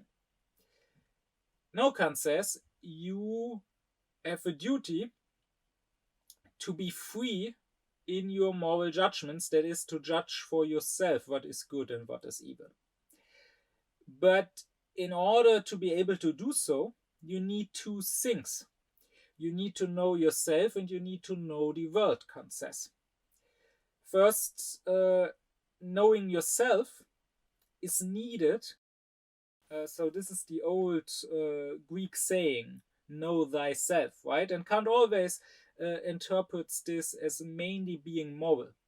Know that you are a moral being and know what your moral duties are. Know what the moral law asks of you. Know what your purpose as a moral being is. This is necessary because if you don't, then you don't even know that you have moral duties at all. And this means, in a way, that you must be a philosopher, right? I discussed this in my earlier lecture on what is wisdom to Kant. I said that to Kant, philosophy has two meanings. There is the philosopher in the school sense. So the philosopher is a scientist, let's say professional philosopher, who's mainly the metaphysician, mainly dealing with the ideas of God, freedom, immortality of the soul.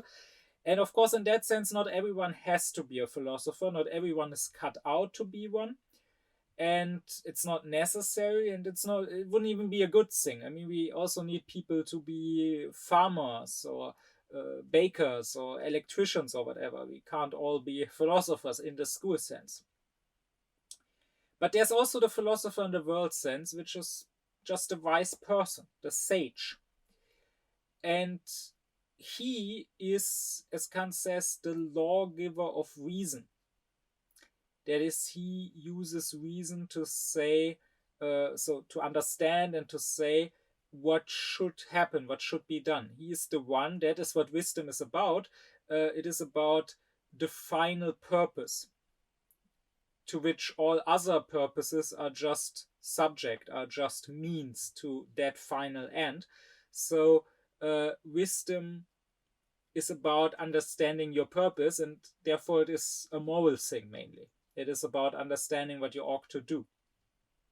And the philosopher in this world sense, the sage, the lawgiver of reason, he, according to Kant, mainly asks the question, what is the human being? Which in turn can be put into the three questions, what can I know?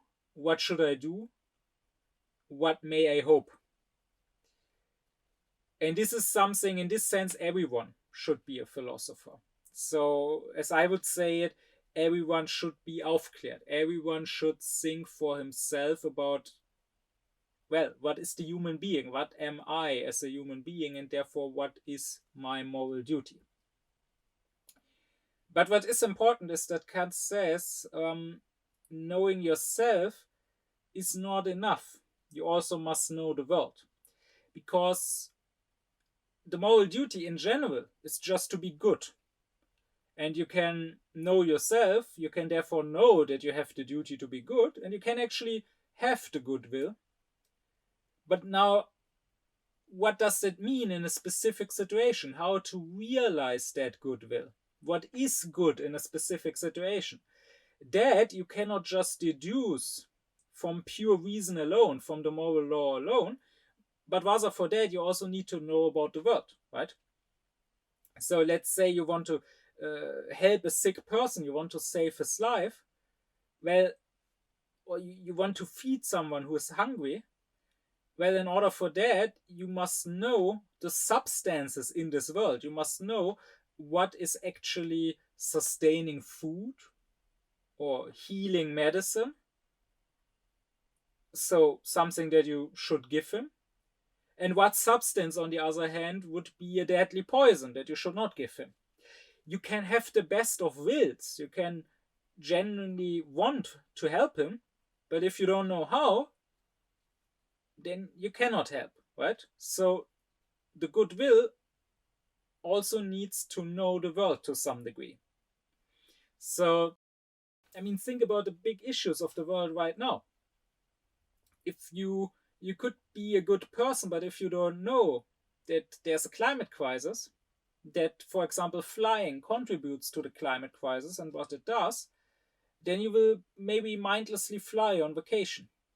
Only if you know that there's a climate crisis and how serious it is, and the ramifications that flying has, only then can you, if you also, on top of that knowledge, have the goodwill, come to the conclusion maybe I shouldn't fly. Likewise, if you don't know that China or Muscovy or Israel are all committing genocides right now, then you might mindlessly buy something and thereby support these genocidal states. But if you know that they are guilty of genocide or also apartheid, then if you also have the goodwill, you can come to the conclusion, okay, I should not support that, so I will now try as much as I can, which of course in our very connected economy is very hard, but as much as I can, I will try to not further support them. So you need to know the world just like you need to know yourself, and that is a duty because all other duties depend on it. So that's also why if you meet someone who is completely disinterested in the world, who says like, oh, I don't care about what goes on in the world, who says I don't care about news, I don't care about politics, someone who just goes about his own personal life, he could be the nicest, most helpful, most empathetic person in his personal life to the people around him. This is still just his empirical character, but you can be assured that he does not have the goodwill, that he is not a truly good person. Because if he really had the goodwill, he would inform himself. He would not want to risk accidentally supporting evil just because he does not know any better. If you have the goodwill, then you are interested in the world around you. Of course, you cannot learn everything about everything, but you will want to have a general sense of what's going on. If there's some injustice happening that maybe you could fight or maybe you could at least not support, if someone doesn't care about that at all, you can be sure that he does not have the goodwill, And therefore, if someone does not care about knowing the world, he also doesn't know himself. He certainly doesn't know that it is his duty to know the world. Now, once you understand and internalize all of this, once you get a sense for human dignity, then you will realize that there are a lot of things in the world, a lot of things that people do, that most people would either consider to not be morally relevant at all, or if they do consider them to fall under morality somehow or to be immoral, then they only consider them to be immoral towards others, but not towards yourself. But if, once again, if you have a sense for humanity and its dignity, then you will find that many of these things are immoral towards yourself. So, for example, there are people who are constantly triggered and who get angry very easily, who will constantly scream at others and with their head turning all red over the smallest things. Maybe someone, maybe they are in traffic and someone in front of them makes some small mistake or what they think is a mistake, doesn't drive fast enough or whatever, and immediately they scream insults at him. And such people, sure, they might be acting immorally towards others by insulting the others or screaming at the others, or maybe even physically attacking others in some cases. Um, but if you have some sense for human dignity, then you will also be disgusted by the way they throw away their own dignity, how they turn themselves into wild, foaming animals, how they lose all reason. That's what it is, right? Uh, I mean, if you are an aufklärt person, you just don't do that. An aufklärt person cannot be triggered. Like you can do whatever you want to me. You can insult me in any possible way. I will remain calm. I will not be triggered. I mean, I can get loud on purpose if I want to. I'm not saying you mustn't ever get loud. Sometimes maybe it's important to get loud in order to get attention from others or in order to show them, to really shut them up, to show them that what they do is wrong. But you must be master of yourself. You must get loud because you want it, not because you lose control of yourself, not because your anger overwhelms you. This is something that just cannot happen to me. Maybe it could at some point in my youth, but at this point I'm aufklärt enough that I'm beyond that. And that is what everyone should strive for. How can you take yourself seriously if you are a person who can be, if others just push the right buttons, can stop being a human, can stop being rational? Or likewise, when I see people lying around at some beach, sweating in the sun, getting drunk, singing some raunchy songs, then sure, you could once again consider this from the perspective of the duty towards others. You could say that maybe they are leaving a lot of garbage at the beach.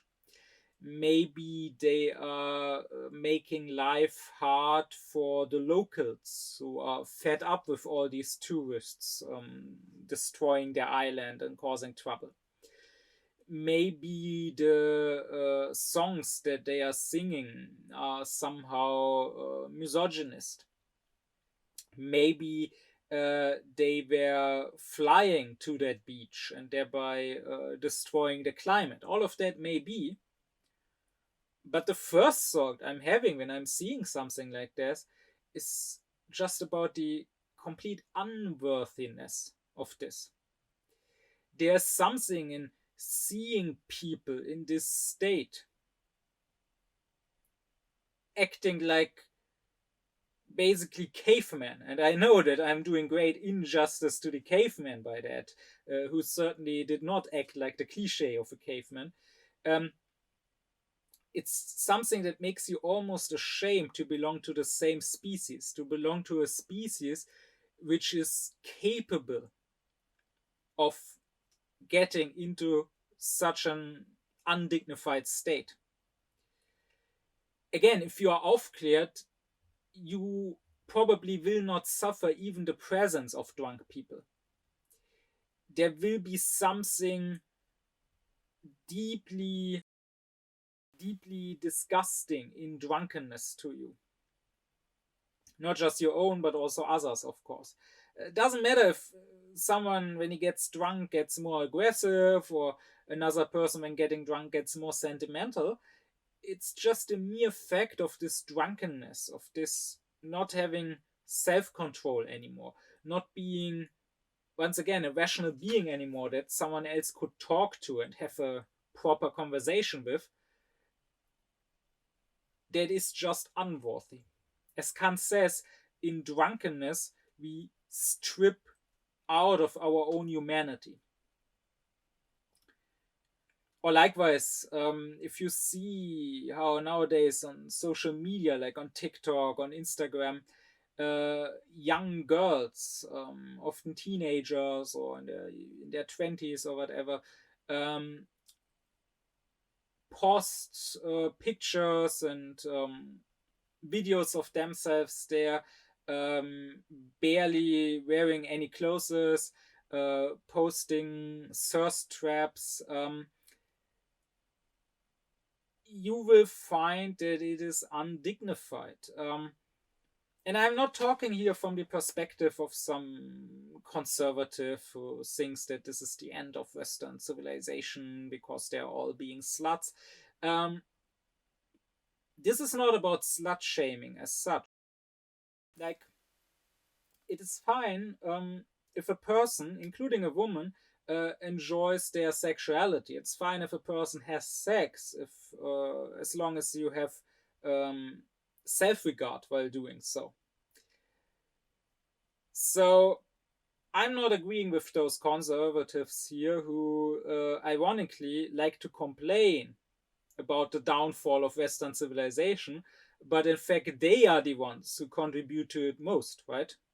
Because I don't think that Western civilization will fall simply because a woman showed a bit of skin, but rather it will more likely fall because of the climate crisis, or it will more likely fall because in our blind support of Israeli war crimes, we completely destroyed global order and international law that was built after World War II. But on the other hand, as much as I reject those conservatives, I also reject the liberal feminists who, in their superficiality, just blindly support anything that a woman does as empowering, no matter how much the woman may harm herself. Who, again, this is what liberalism is. Liberalism is about understanding freedom as just being following your desires. So if a woman has the desire to pose half naked online, then this is empowering and this is super feminist. This is her being free. The liberal does never question, nor does he want others to question. He considers that an attack on his freedom. Does never want to question if he even should follow these desires, if he even should have them, if they are good desires, or where they come from. I mean, proper, a bit more critical feminists would probably not support any whim, any desire a woman has, but would ask, is this really her own genuine desire? Or is it rather an expression of an ultimately misogynist society that was internalized and that gave them unhealthy and unnatural desires? Maybe it is actually not a good thing if a young girl thinks that her worth depends on how many random men she can attract. Her worth depends on her falling in line with some with society's concepts of what is attractive, and maybe she should have more self-worth. Maybe she should have more dignity.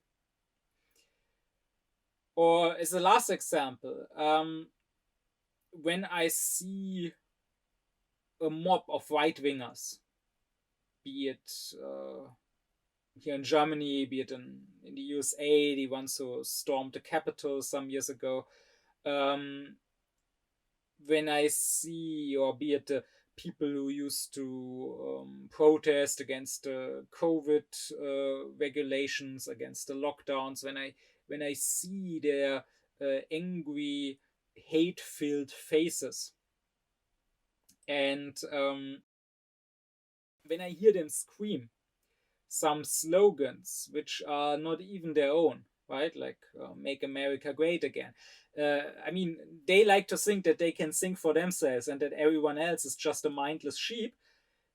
But for people who can sing for themselves, they are terribly unoriginal. You can see that also online, right? When they leave their angry comments, maybe under this video too now. Those are always, they sound like a hive mind. They all sound the same. They all say the same things. They have the same 4 or 5 buzzwords, the same in their mind witty retorts, the same arguments. It's always the same. So not only are they wrong, not only are they full of hate, they are also following what others came up with, right? So maybe with a slogan like "America Great Again," it's some Russian propaganda that was tested by propagandists, along with other slogans on the public, on Facebook, how people would respond to that and pick because people responded well to it. And now they mindlessly repeat it. When I see something like that, others, when they see it, will once again consider it from the perspective of the duties towards others. They will think, oh, that's bad, those right wingers, they are racist, they are harming other people. They will be concerned about the rise of the right, about what they consider to be the rise of fascism. But for me, I mean, I'm not saying I don't care about that, but it's the second thought. But the very first thought, even before that, is how can they treat themselves like that? Not what does it mean for others, what does it mean for minorities? That's, of course, a big issue, but that comes second in my thought. But the very first thought that shoots through my head is, how can humanity fall so much? How can they be so irrational? How can a being which can potentially rise so high, right, which could create great art or great philosophy, come up with great thoughts, a being which could do good in the world, fight for justice, do something holy, a being which could be truly courageous and selfless, how can such a being degrade itself so much, live in such a pathetic state? And this is something you must be able to feel.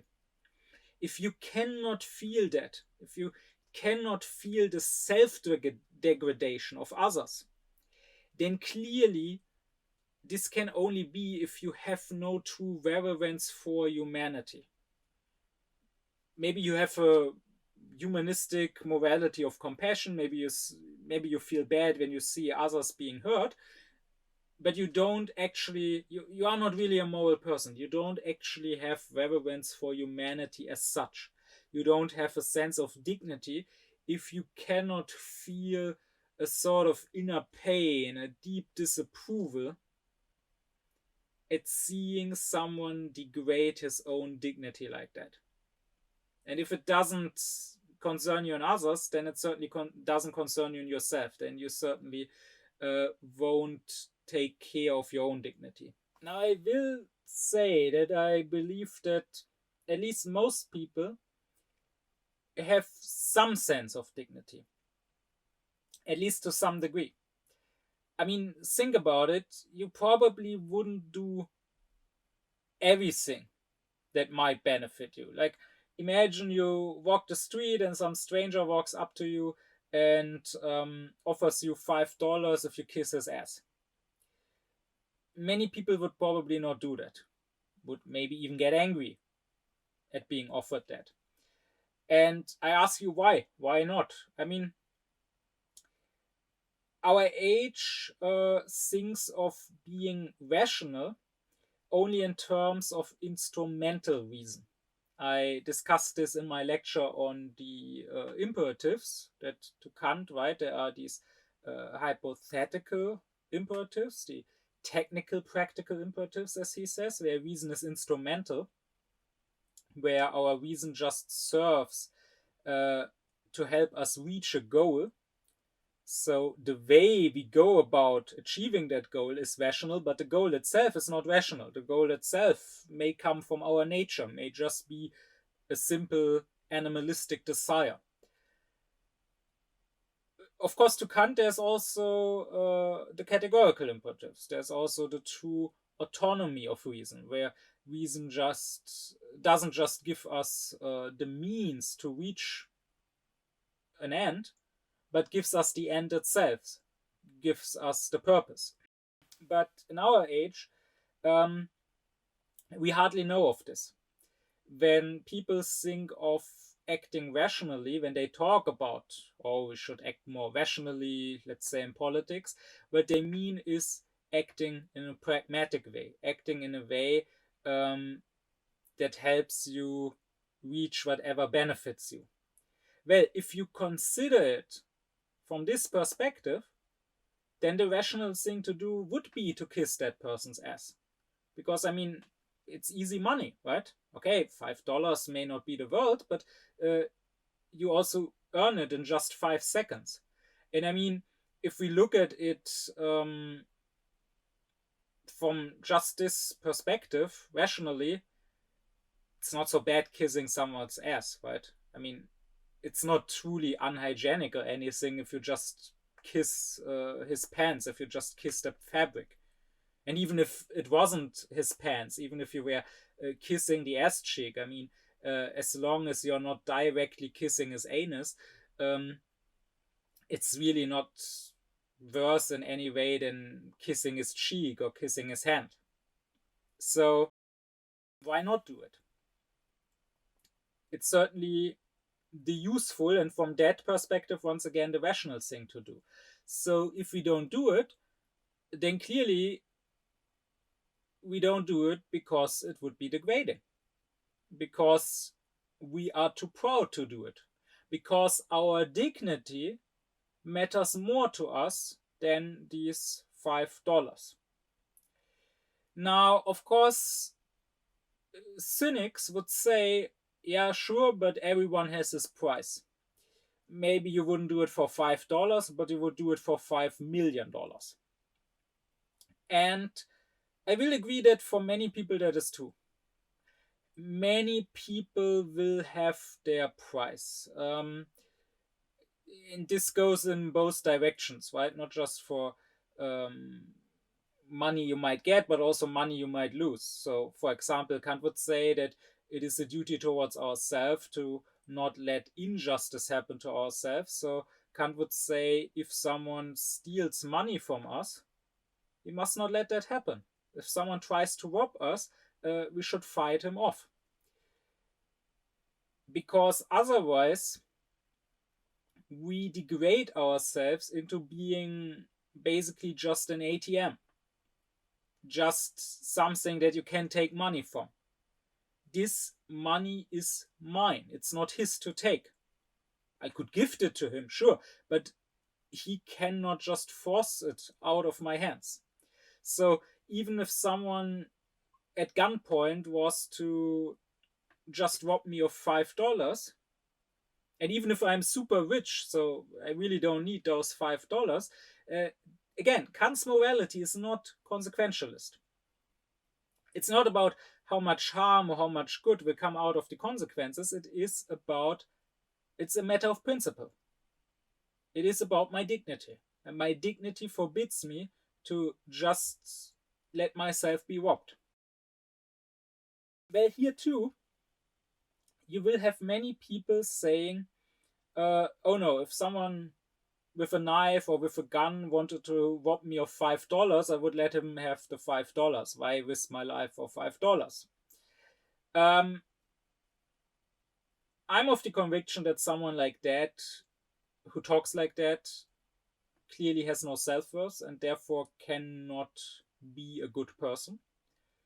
And my experience has only made this conviction stronger. Like a while ago, I had this talk with someone, and okay, we didn't talk about $5, about $100 even, but he said, "Oh no, I would not risk my life for $100. I would let the robber have it."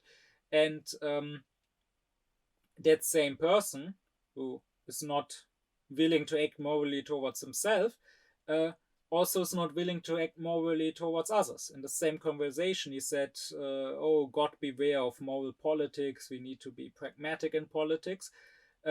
And also, when it comes to how he dealt with me, he promised me some things which he did not keep.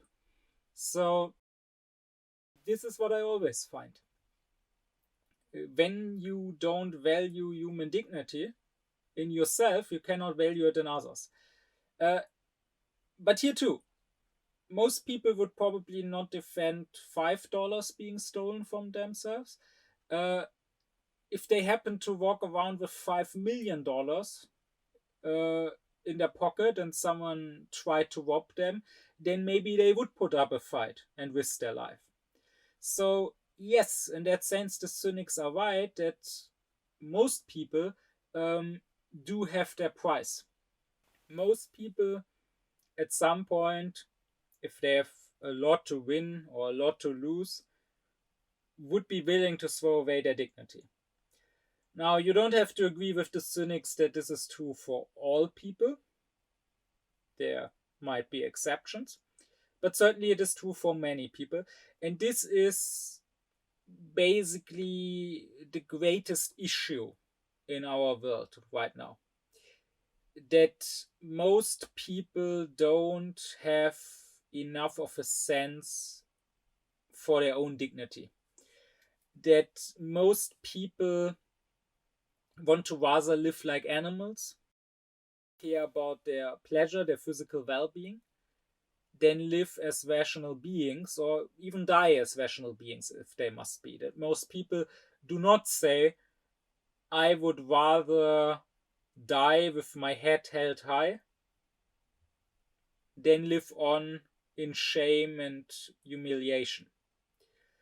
And this is something to digress a little bit, to make a side note. This is something that largely already comes from the way people are raised as children.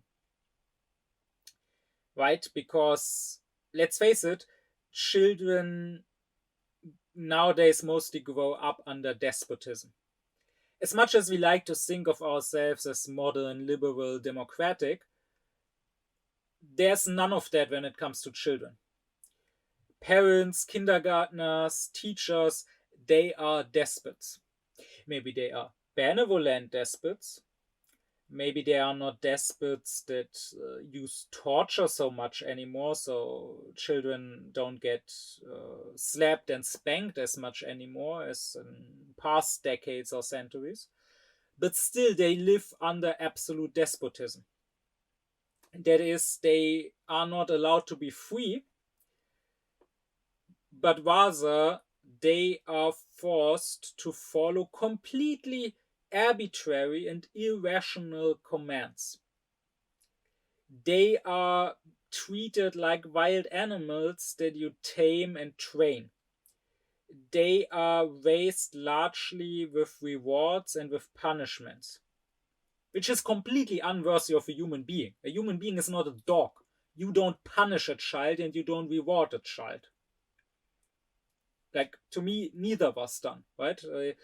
When I got excellent grades that my classmates could only dream of, they were surprised and kind of pitied me when I told them that I don't get extra pocket money for that. Why would I? But if I wanted something, if I needed something to be bought, and uh, my dad had enough money for that, then I got it, no matter what my grades were. So the children nowadays, one day the parents will say, no, you can't have ice cream, you already had one today. The other day the child may get an ice cream as a reward for good behavior. One day the parents may say, no, you can't play PlayStation more than half an hour today, you need to also go outside and play outside a bit, it's better for you. We will not treat an adult like that. Like, when it comes to an adult, everyone immediately understands how degrading that is. This is not about what's good or bad for a person. Yeah, maybe the ice cream is bad for the child, maybe constantly playing PlayStation is bad for the child, but a human being is meant to be free, to guide himself. You cannot force human beings into whatever is good for them, right? We don't do that with grown-ups either. They can do whatever they want, which might be bad for themselves, for their health, and still no one, not even their own parents, usually feels justified in just telling them what to do. So, and the same with school, right? We tell the children that they must do often completely useless tasks that are just filling up empty time, but not really useful for learning anything. And we tell them they must do that because their grades are important. They need good grades in order to get a good job and in order to make money later on. And I mean, if the child has some sense of dignity, it will probably refuse at some point. That's what I did in starting around ninth grade. I just refused doing homework. I mean, I spent enough time every day in school already. I wanted some free time for myself also. Uh, and I mean, I already had good grades. I mean, they could not even justify it by saying, oh, you need this to learn, you need the exercises. No, I clearly didn't. My grades were already as good as they get. So why should I waste my time with these useless exercises? But what all this does is it trains the children into only caring about their physical pleasure and looking at everything only as a means to that pleasure. Only thinking, okay, this might be useless, this might be annoying, I might hate doing these exercises, I might hate having to eat this apple instead of the chocolate or whatever, but I need the grade in order to get money later, or I need to eat the apple now in order to be healthy, or more likely just in order to please my parents. So they are trained to never ask what is rational, what is truly good, what should I do, but rather what will lead to my physical pleasure, what will lead to a reward, or what will avoid a punishment. And I find that you can often observe and understand this best in children that are supposed to be religious, because here the contrast is the most obvious. So I live here amongst many Turkish, Arabic immigrants, so lots of kids. When I worked here at school, when I tried to teach Aufklärung here, lots of kids that consider themselves Muslim. And most of them are complete atheists. They don't know that they are atheists, but they are. Because they will tell me things like, oh, I feel bad because I don't have enough money to constantly go and buy new clothes of this or that brand. Or some boy once asked me if for €1,000,000 I would lick the floor, or if I was given €1,000,000 would I go to jail for a year. And he was genuinely surprised that I said no. Like, he couldn't fathom that you would not do what to him seemed a small sacrifice to get €1,000,000, which clearly shows that these people have absolutely zero sense of dignity.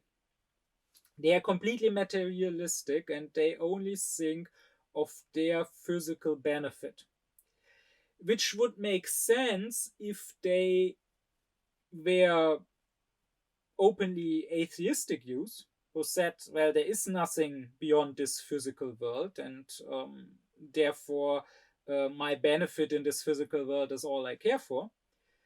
But they call themselves Muslims, which is not just some word, right? It's not just some meaningless name, but it has a meaning in Arabic.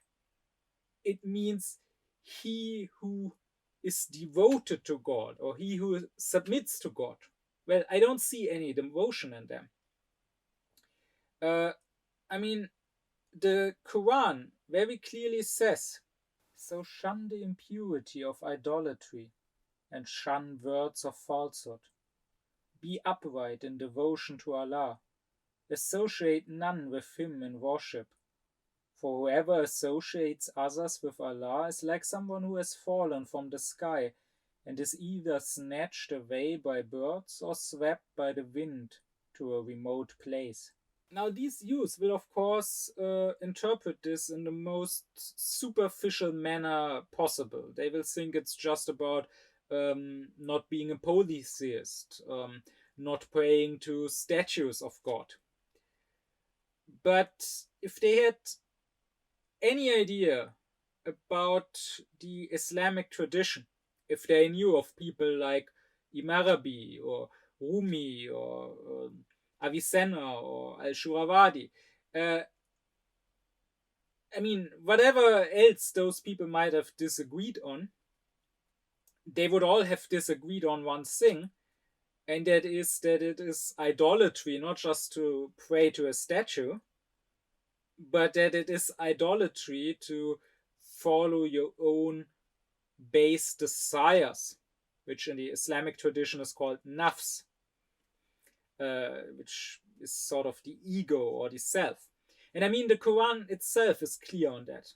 It says, they only follow their desires. And who could be more astray than those who follow their desires with no guidance from Allah? Surely Allah does not guide the wrongdoing people. I mean, if you really were religious, if you really believe that there's something else beyond this material plane, which is much more important, and if you really believe that you were God's creation, and not just some creation, but the crown jewel of His creation, His most dignified creation, the one that was created in His image, if you believe that this world was given to you, this world that God created, and that you are sort of supposed to be governing this world in God's stead, then maybe you would take this responsibility seriously. And you would probably care about some other things more than getting €1,000,000 or wearing clothes of some brand. But the way these kids are raised, by their parents, by their teachers, with these rewards and punishments and so on, being taught that material benefit, physical well-being and pleasure is all that matters, and being taught to, without questioning them, blindly following random arbitrary commandments, well, they learn to see their God in the same way. Their God to them is really just sort of a more powerful version of their math teacher. Just like their math teacher gives them pointless exercise that they don't like to do, but they have to do because they want to be rewarded with good grades, because they get told if you get good grades in school, maybe you will make lots of money later in your job, and then maybe you can buy a Lamborghini in this world. Just like that, they believe that this God is giving them pointless exercise, like you must fast now, you must pray now, you mustn't eat this, you mustn't be gay. And they also must not question them, just like they must not question their math teacher, because they don't want to be punished, but rather they want to be rewarded. They want to get the Lamborghini from God, not in this life, but in the next life. And yes, this is not even a metaphor. I have talked to quite a few young guys who truly believe that heaven means they will get a Lamborghini. In heaven, they will be able to drive around in an expensive car. And this is why they follow what they deem to be God's commandments. And this is also, I mean, in this sense, atheism is completely correct, right? Because the atheists are really just people who agree with those kinds of believers that this is the only God that they can think of. I mean, the actual God that actually religious people think of is unknown to both the atheists and this sort of believers. But the atheists are at least a bit more serious and a bit more smart than these sort of believers, and realize that there is no such God. There is no tyrant on the clouds. There is no divine, powerful math teacher. There's just this erstwhile math teacher that you have to please by doing his pointless exercises. But again, the issue is that kids are raised, whether they are raised in some faith or whether they are raised without it, in one way or another, they are usually raised to not be free, to not have reverence for their own dignity.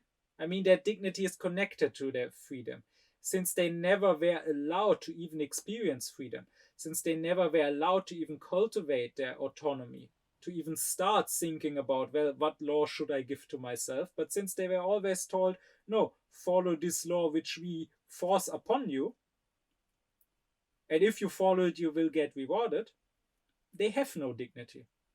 They were taught to be without dignity. They were taught to behave basically like rats in a laboratory, which really is nothing short of child abuse. But going back to Kant, Kant is not a consequentialist, as I keep stressing. So to him, it's not about do our actions have good or bad consequences and how bad, how good. It is about, are these actions preserving and even increasing human freedom in others and in myself, or are they doing the opposite? And to Kant, the duties towards myself are therefore not just an afterthought in morality, but rather they are the most important, the most central part. Because the others, the duties towards others, they depend on that. If you don't have reverence for humanity in yourself, you cannot have reverence for humanity in others. And neither can you be moral towards others, nor can you expect others to act morally towards yourself if you have no self-regard. Kant says, he who acts like a worm, who turns himself into a worm, cannot complain when others step on him. And on the other hand, he who does not honor himself, how could you expect of him to honor others? That is why he who does not care for the moral duties he has towards himself is someone of whom you cannot expect anything as in regards to morality. And it is important to see this connection. It's important to realize that on the one side, wherever there's a lack of reverence for others, you can be sure that there's also, and first of all, a lack of reverence towards oneself. I mean, let's take something like rape, which obviously is against the duties towards others. And it is clear that the rapist is reducing that other person to a mere means for his own purpose, his own pleasure. It is clear that he is treating that other person not as a human being with its own dignity, with its own autonomy, but rather as a mere sex doll. And it is clear that that is a grave crime. But if you think about it, he also has no self-regard.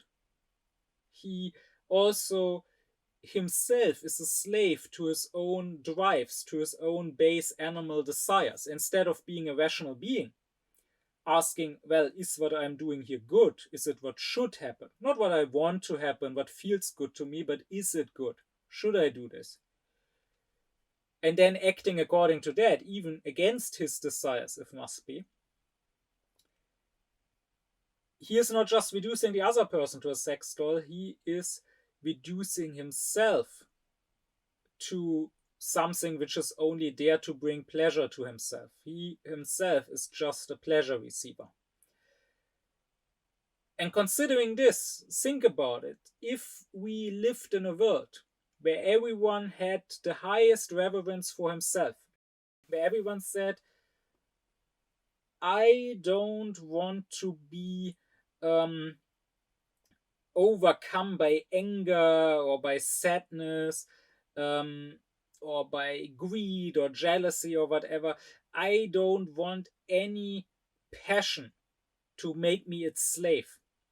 Neither do I want to blindly follow some prejudice or some ideology, simply because doing all of this would be degrading. Doing all of this would not be worthy of myself as a human being. If everyone was like that, don't you think it would be a much better world? Don't you think those people who wanted to treat themselves like this, hold themselves in this high regard, would end up also treating others much better? But on the other hand, looking from the other perspective, you can also say that wherever there is a lack of self-regard, of reverence for oneself, you can also be assured that that same person will also not treat others morally. Let me give just 3 examples. So, for example, I know one guy who literally has no self-regard and no care for himself. He's a walking catastrophe. He constantly is involved in accidents, constantly hurting himself. Like one day he's trying to renovate something in his house and he lets a heavy stone plate fall on his foot and breaks his toe. Another day he eats some salad that he made and he put in olives with the stone, and he knows that they have a stone in them and that he put them in, but he still forgets it when chewing and bites down so hard that he breaks one of his teeth. So, and the same guy is constantly overcome by his passions, by his affects. One day he gets drunk and gets super sentimental. Another day you criticize him in some way, or you don't even criticize him, you just say something which is actually completely unrelated to him, but he thinks that it is targeted towards him and that it is some sort of criticism, and he gets super triggered and super angry and can throw the most terrible insults at you. Yet another day he gets super horny, like he's walking around as this horn dog, constantly thinking of sex. And clearly this guy has no reverence for his own humanity,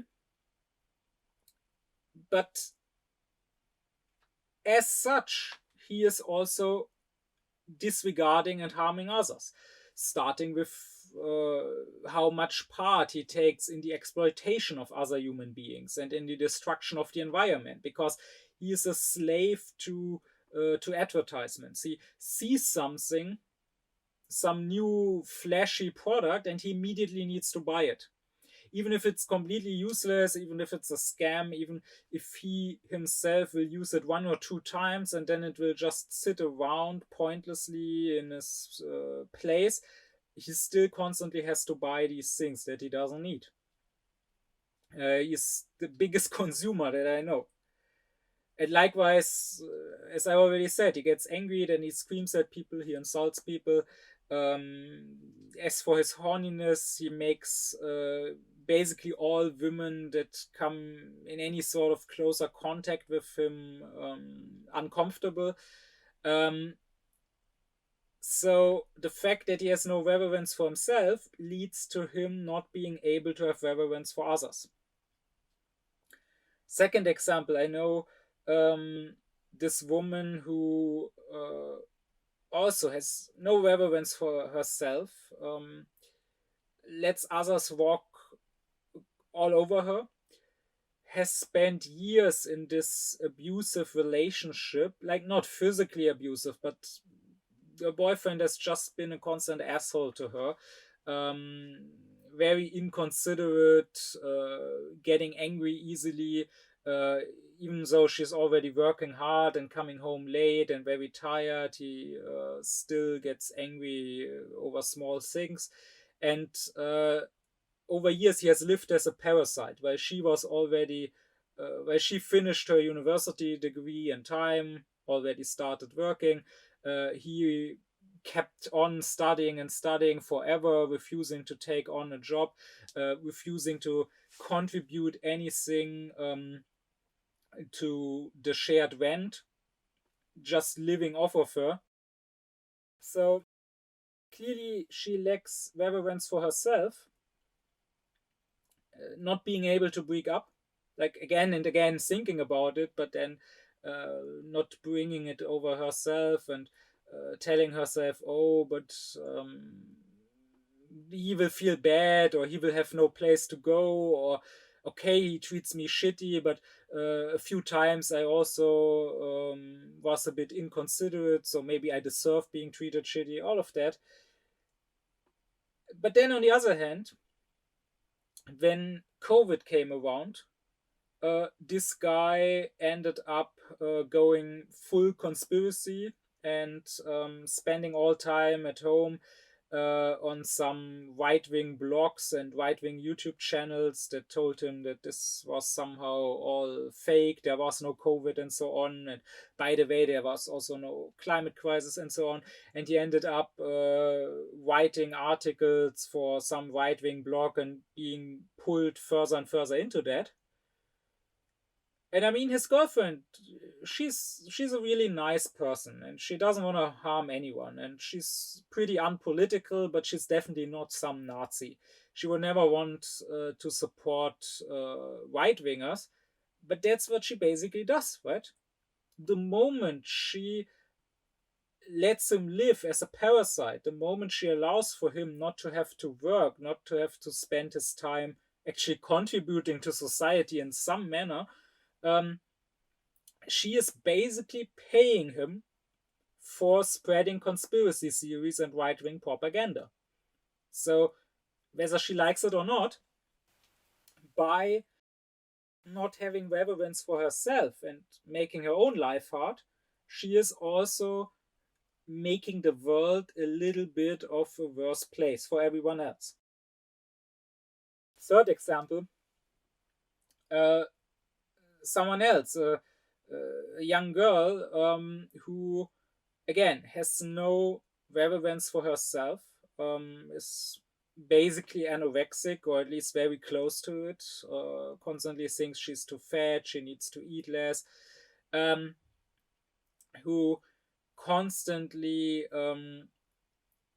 tries to dress up in order to impress guys. And once again, this is not me speaking as some conservative who tells women how to dress, uh, but what matters is the reason for why you do something. And clearly, this girl does it out of a lack of self respect. Like, one day in school, she was passing with her friend, she was passing these guys, and she overheard that the guys were talking about her in a very crude manner, and they said they would smash her.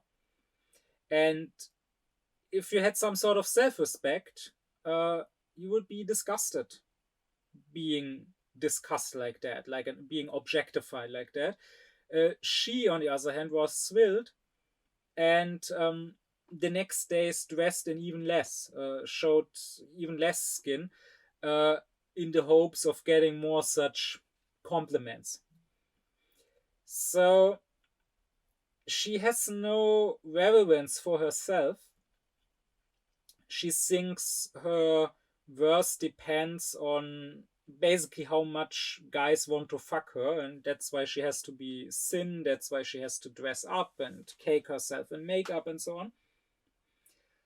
But as it happens, she's also a bad friend who is very inconsiderate towards her friends, which makes perfect sense because she's so preoccupied with herself, with her own issues, with her own looks. How could she care about others and about the real problems that others might have? Or likewise, she's also a bad big sister to her smaller baby sister, constantly being annoyed by her, not really wanting to deal with her. And these are just three examples. I could give 300 examples. And I'm sure if you think about it, you yourself can think of such examples. Maybe from yourself, maybe from people you know.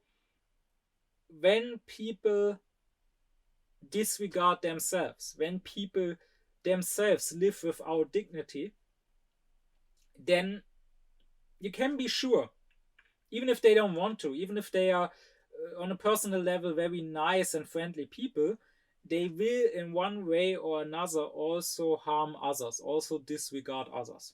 And so once more I ask you, don't you think that if people had more reverence for their own humanity, the world would be a much better place and they would certainly also treat others much better? But with that, I'm basically at the end of talking about the duties towards others. As I said earlier, if you want more on these specific duties, it's best to read Kant yourself. I can't get into each specific duty, otherwise, I would basically just repeat what Kant says, and then you might as well read him yourself. I think that especially this part of his moral philosophy is very important and very fruitful if you want to build on Kant. And as I said in earlier lectures, Kant is strongest as a philosopher in his principles. When it comes to deducing from those principles, he gets weaker. So Kant's merit lies in having built a firm fundament for philosophy, even if he himself just built a small hut on it. That doesn't mean that others coming after him, like Fichte, cannot build a great palace on that fundament. But this is not the place where I want to talk about all the conclusions you could draw from Kant's principles and how helpful they might be in the process of Aufklärung, because then this would stop being a Kant lecture specifically. So this is for another place and another time. So I will just stress that what Kant says here is really important, that I firmly believe, I'm deeply convinced that it cannot truly get better. Nothing on this earth can truly get better as long as people don't start having reverence for their own humanity, as long as people don't start wanting to live with dignity. In the absence of that, you can be nice, you can be friendly, you can have some empathy with others. So in the absence of that, you're not necessarily a total dick to others, but the world cannot truly be healed and the world cannot truly become a just place without true reverence for humanity. And you cannot have reverence for it in others if you don't revere it in yourself. But with that said, there's one more thing I want to address or come back to, because I already alluded to it early on in this lecture, before I close this off. And that is that I think our time takes issue with this, with these moral duties towards yourself, and what Kant says here, often because it makes people uneasy to hear he who is suicidal or he who self harms is also evil, is being immoral. They say, oh, you can't say that to such a person. That's the last thing they need to hear. It will only make them feel worse. Which, of course, if you say it like that in their face, is probably true. But Kant is not saying that just telling them that is the best sort of therapy. But what I will say to this is, first,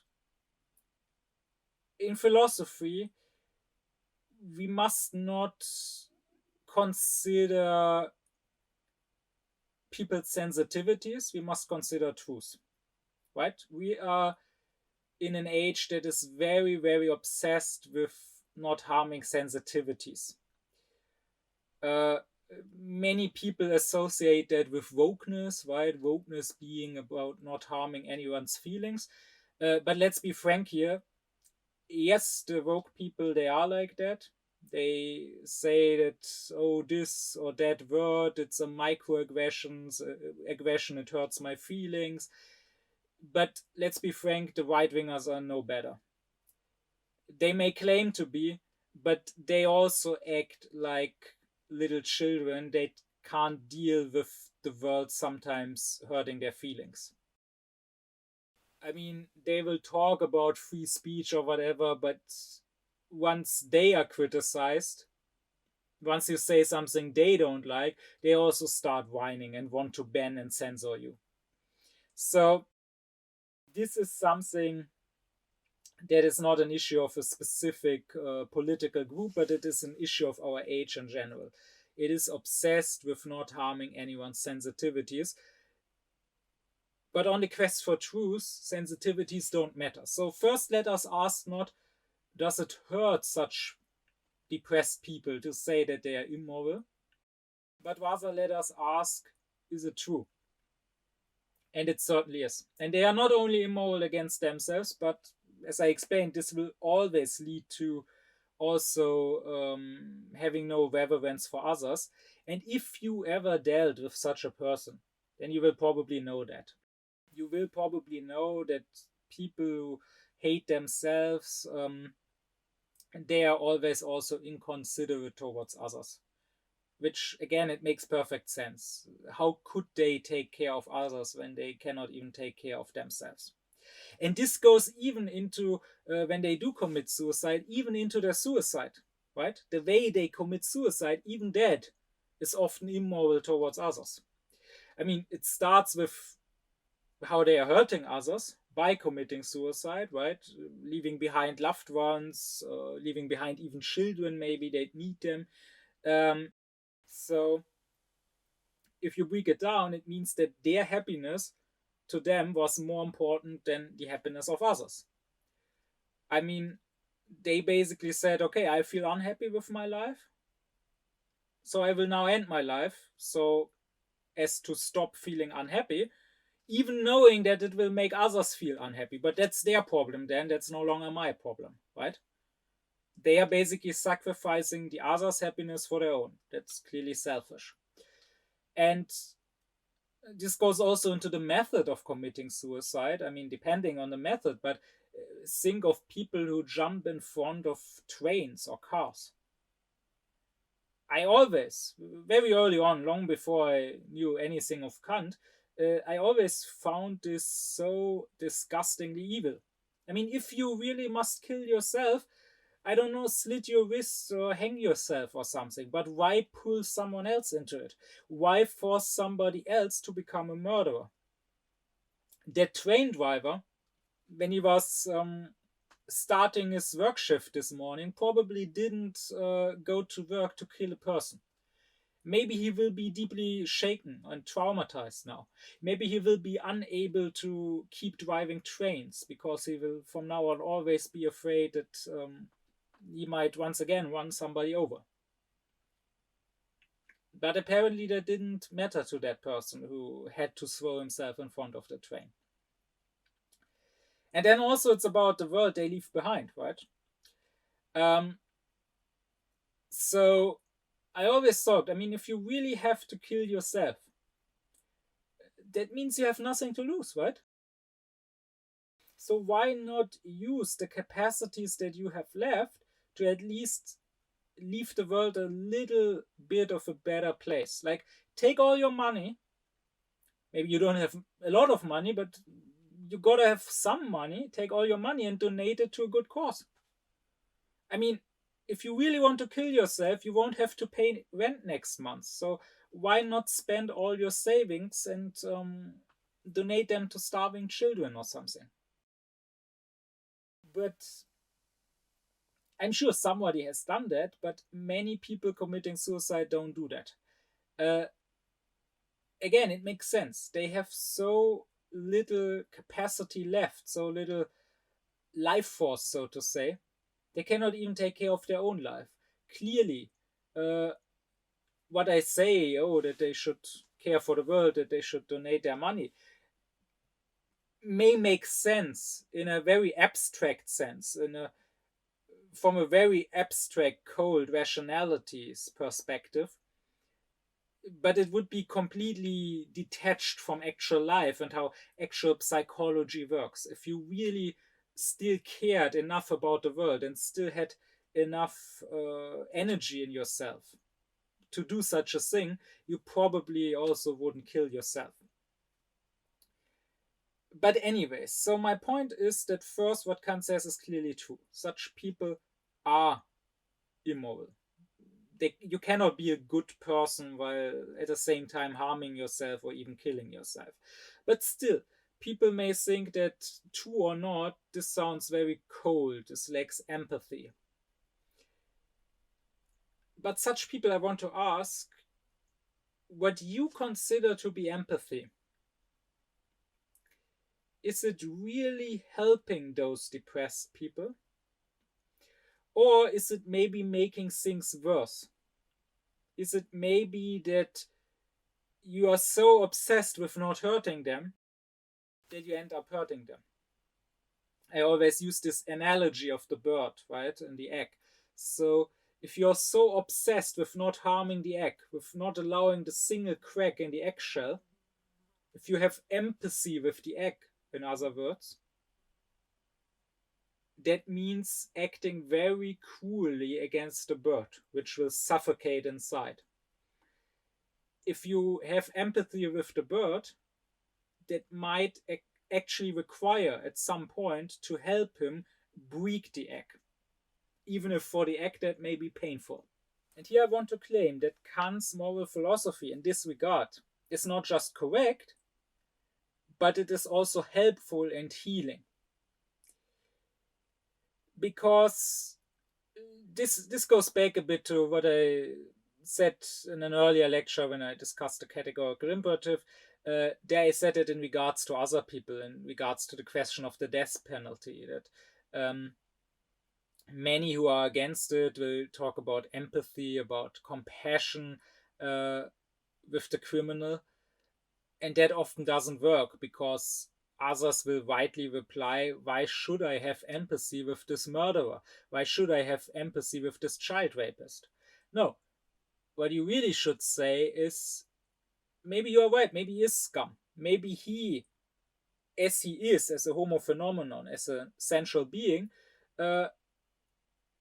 actually is someone who has no worth and the world would be better off without him. But he is not just this homo phenomenon. He still has in himself humanity.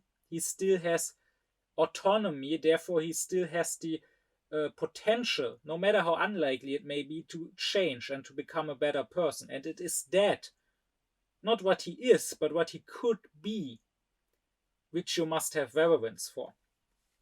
Well, the same works here when someone despises not somebody else, but himself. I find that nowadays, when people when people despise themselves, when people hate themselves, when, let's say, some girl is anorexic and says, "Oh, I'm so fat, I'm so ugly," the usual approach that we try is to tell these people to love themselves, right? Our time is so obsessed with self-love.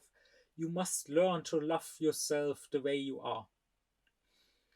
And so therefore we would maybe tell the anorexic teenager, "Oh no, you are not fat, you are actually quite thin, so you don't need to feel fat." Or "You are beautiful as you are, even if you were fat, that is fine, you can still be beautiful and attractive if you are fat." And this is all well and fine, and it might even be true in some sense or to some degree, but from my experience, very often it doesn't work. Very often you tell such people, "Love yourself as you are," but they cannot manage to love themselves as they are. And in some sense, they are even right. In some sense, they are right and you are wrong. They really are unlovable. Not because of how they are, like you try to tell them, "Oh, you don't need to change, you're fine as you are." No, they are not fine as they are, but if they change, they would still not be fine. Because the central human being, the Homo phenomenon, no matter how he is, no matter how thin or how fat, how smart or how dumb, they are all equally worthless. We are just bugs walking around on a little speck of dust floating through the universe, and in a few years or in a few decades, we will turn back to dust. There is nothing, if we consider the human being just as a sensual being, just as an animal amongst animals, there's nothing which gives this human being any sort of worth. So, from that perspective, any self worth is really just you deluding yourself. I mean, why would you have more worth, let's say, if you are a sinner, if you lose some kilos, than if you were fat? Does the universe care about that? About some bug being more or less thin? Does the sun that in some million years will swallow up the earth care about whether you have been more or less fat? I mean, how ridiculous. So, from this perspective, it is wrong to tell people, "Love yourself as you are fine as you are." No, you're not. You're worthless as you are. But Kant would say this kind of being pleased with yourself, or this kind of self-worth, he calls it just comparative self-worth. Because here people depend their worth on comparing themselves to others. Right? They say, "Oh, this other person is more skinny than me," or "This other person has more friends or is more successful, makes more money than me, so that other person is better than me, and now I feel bad, and I cannot feel good unless I also get on that other person's level." This is just comparative self-worth or self-measurement, because you measure yourself against something, but that something, since it is something, since your yardstick is something sensual, just like you yourself are something sensual, it is only a relative yardstick, Kant says. Everything in the sensual world is only relative. So even if you do fit with that yardstick, it can only give you a relative worth, but not an absolute one, right? Let's consider size. The bug looking at the mouse, comparing itself to the mouse, could say, "Oh, I'm so small. The mouse is gigantic." But then if the mouse compares itself with a human being, it's not huge. It's small. And the human comparing himself with the elephant, and the elephant comparing himself with the earth as a whole, they will also feel small. So you cannot say that something in the world is big or small in itself. You can only say it is big or small in relation to something else. And the same goes for anything in the sensual world that might make you feel good or bad about yourself. Sure, you can compare yourself to others and say, oh, this person is more skinny than me. But this person is probably not the most skinny person out of 8 billion human beings.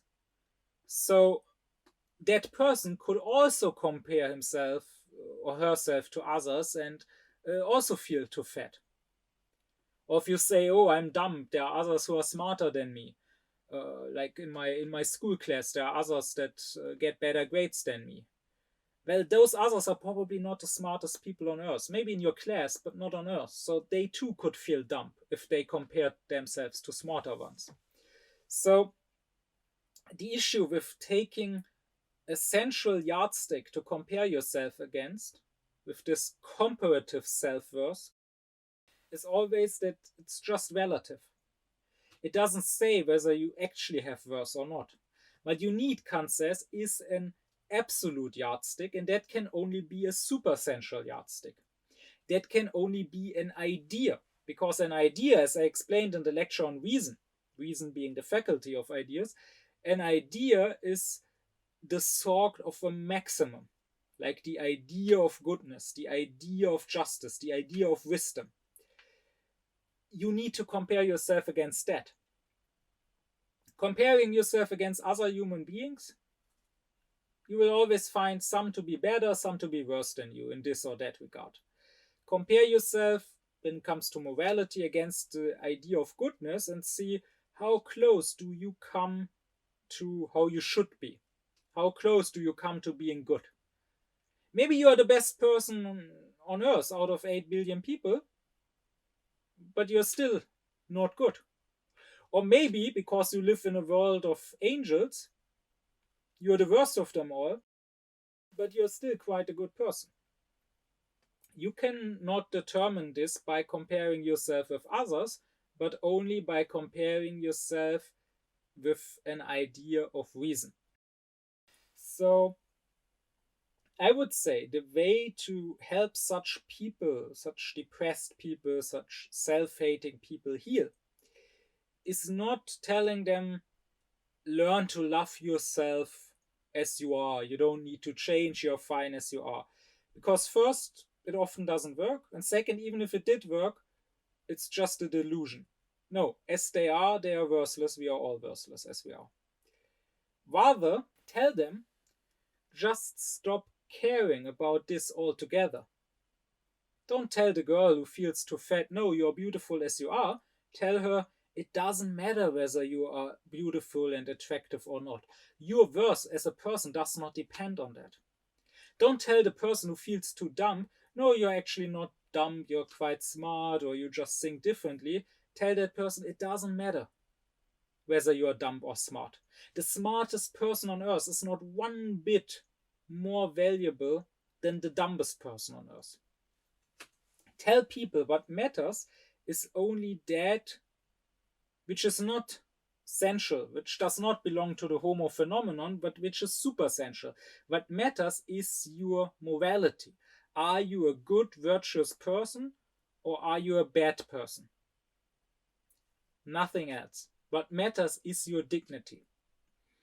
The best therapy is teaching people who hate themselves not to love themselves, but that they are much more than just a central object of either hate or love. That they have humanity, they have autonomy, and therefore they have dignity that must be revered. I mean, the whole issue of such people is usually that they have no sense of their own autonomy, right? They never stop to even think about, hey, I am free.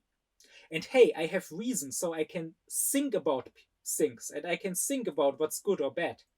Like the anorexic girl who thinks she's too fat, who thinks she's unattractive, no one will like her. She lets herself be a slave of this society and its standards of attractiveness and of the media that she consumed, and pictures of maybe Photoshop pictures of thin models she saw. She doesn't even stop to think, hey, is this dignified what I'm doing here? Don't I owe myself more than that? Is this even good? This whole society, this whole model business, these Instagram, photoshopped Instagram pictures, does this even have any worth? Is this what I should spend my life on, trying to please others, to be attractive to others? Could I not be something much more? Could I not do something great? Could I not be a scientist, an artist? Could I not fight for justice in this world? Would that not give me much more worth? Is not, even if I was the most ugly person on this earth, if I fought for true justice, if I made this world a better place, if I contributed to world peace, would that not give me a much, much higher value than, let's say, the most attractive person who is completely selfish and leaves the world a worse place than she found it? They don't think that way. And that's the issue. They first need to learn that they have autonomy.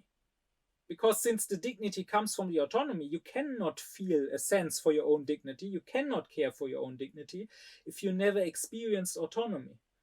This also goes back to what I said earlier about how kids are raised, right? Parents don't even realize what they are doing to their children, how they contribute to these children maybe later feeling bad about themselves, getting depressed or anorexic or whatever. So the best therapy is for people to get a sense for their own dignity. Because if you have dignity, not only will you not care about such things like, oh, am I attractive enough?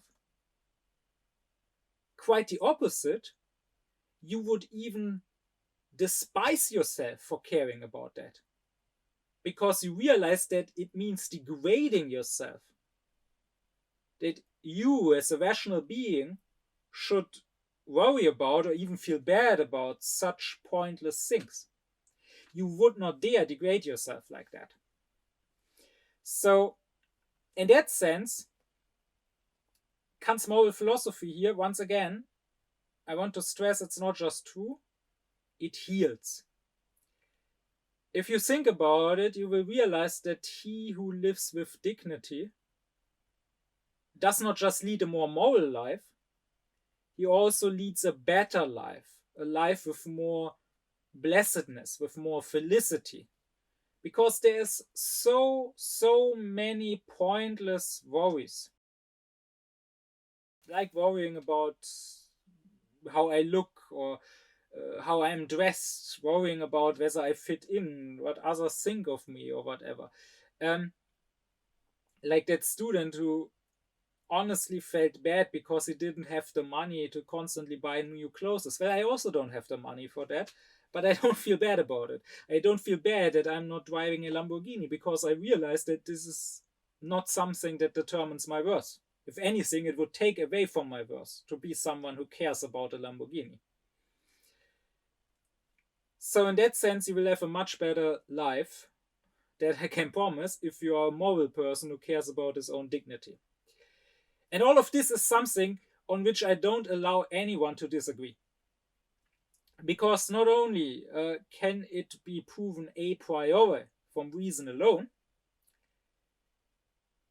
I also know it and am convinced of it a posteriori from experience. Because I have seen people become better. I myself have contributed to that. I myself have helped people. Of course, you need to be a bit more, let's see, careful about it. You cannot just go there and smack them over the head with this moral philosophy. I'm not saying you just tell them, oh, get over yourself and start acting with some dignity. No, of course not. And of course, the process does require some sort of empathy. But still, in the end, the way I help people who felt depressed or self-harmed is not by saying love yourself, but is ultimately by saying have discover your autonomy, your freedom, and then have reverence for this humanity.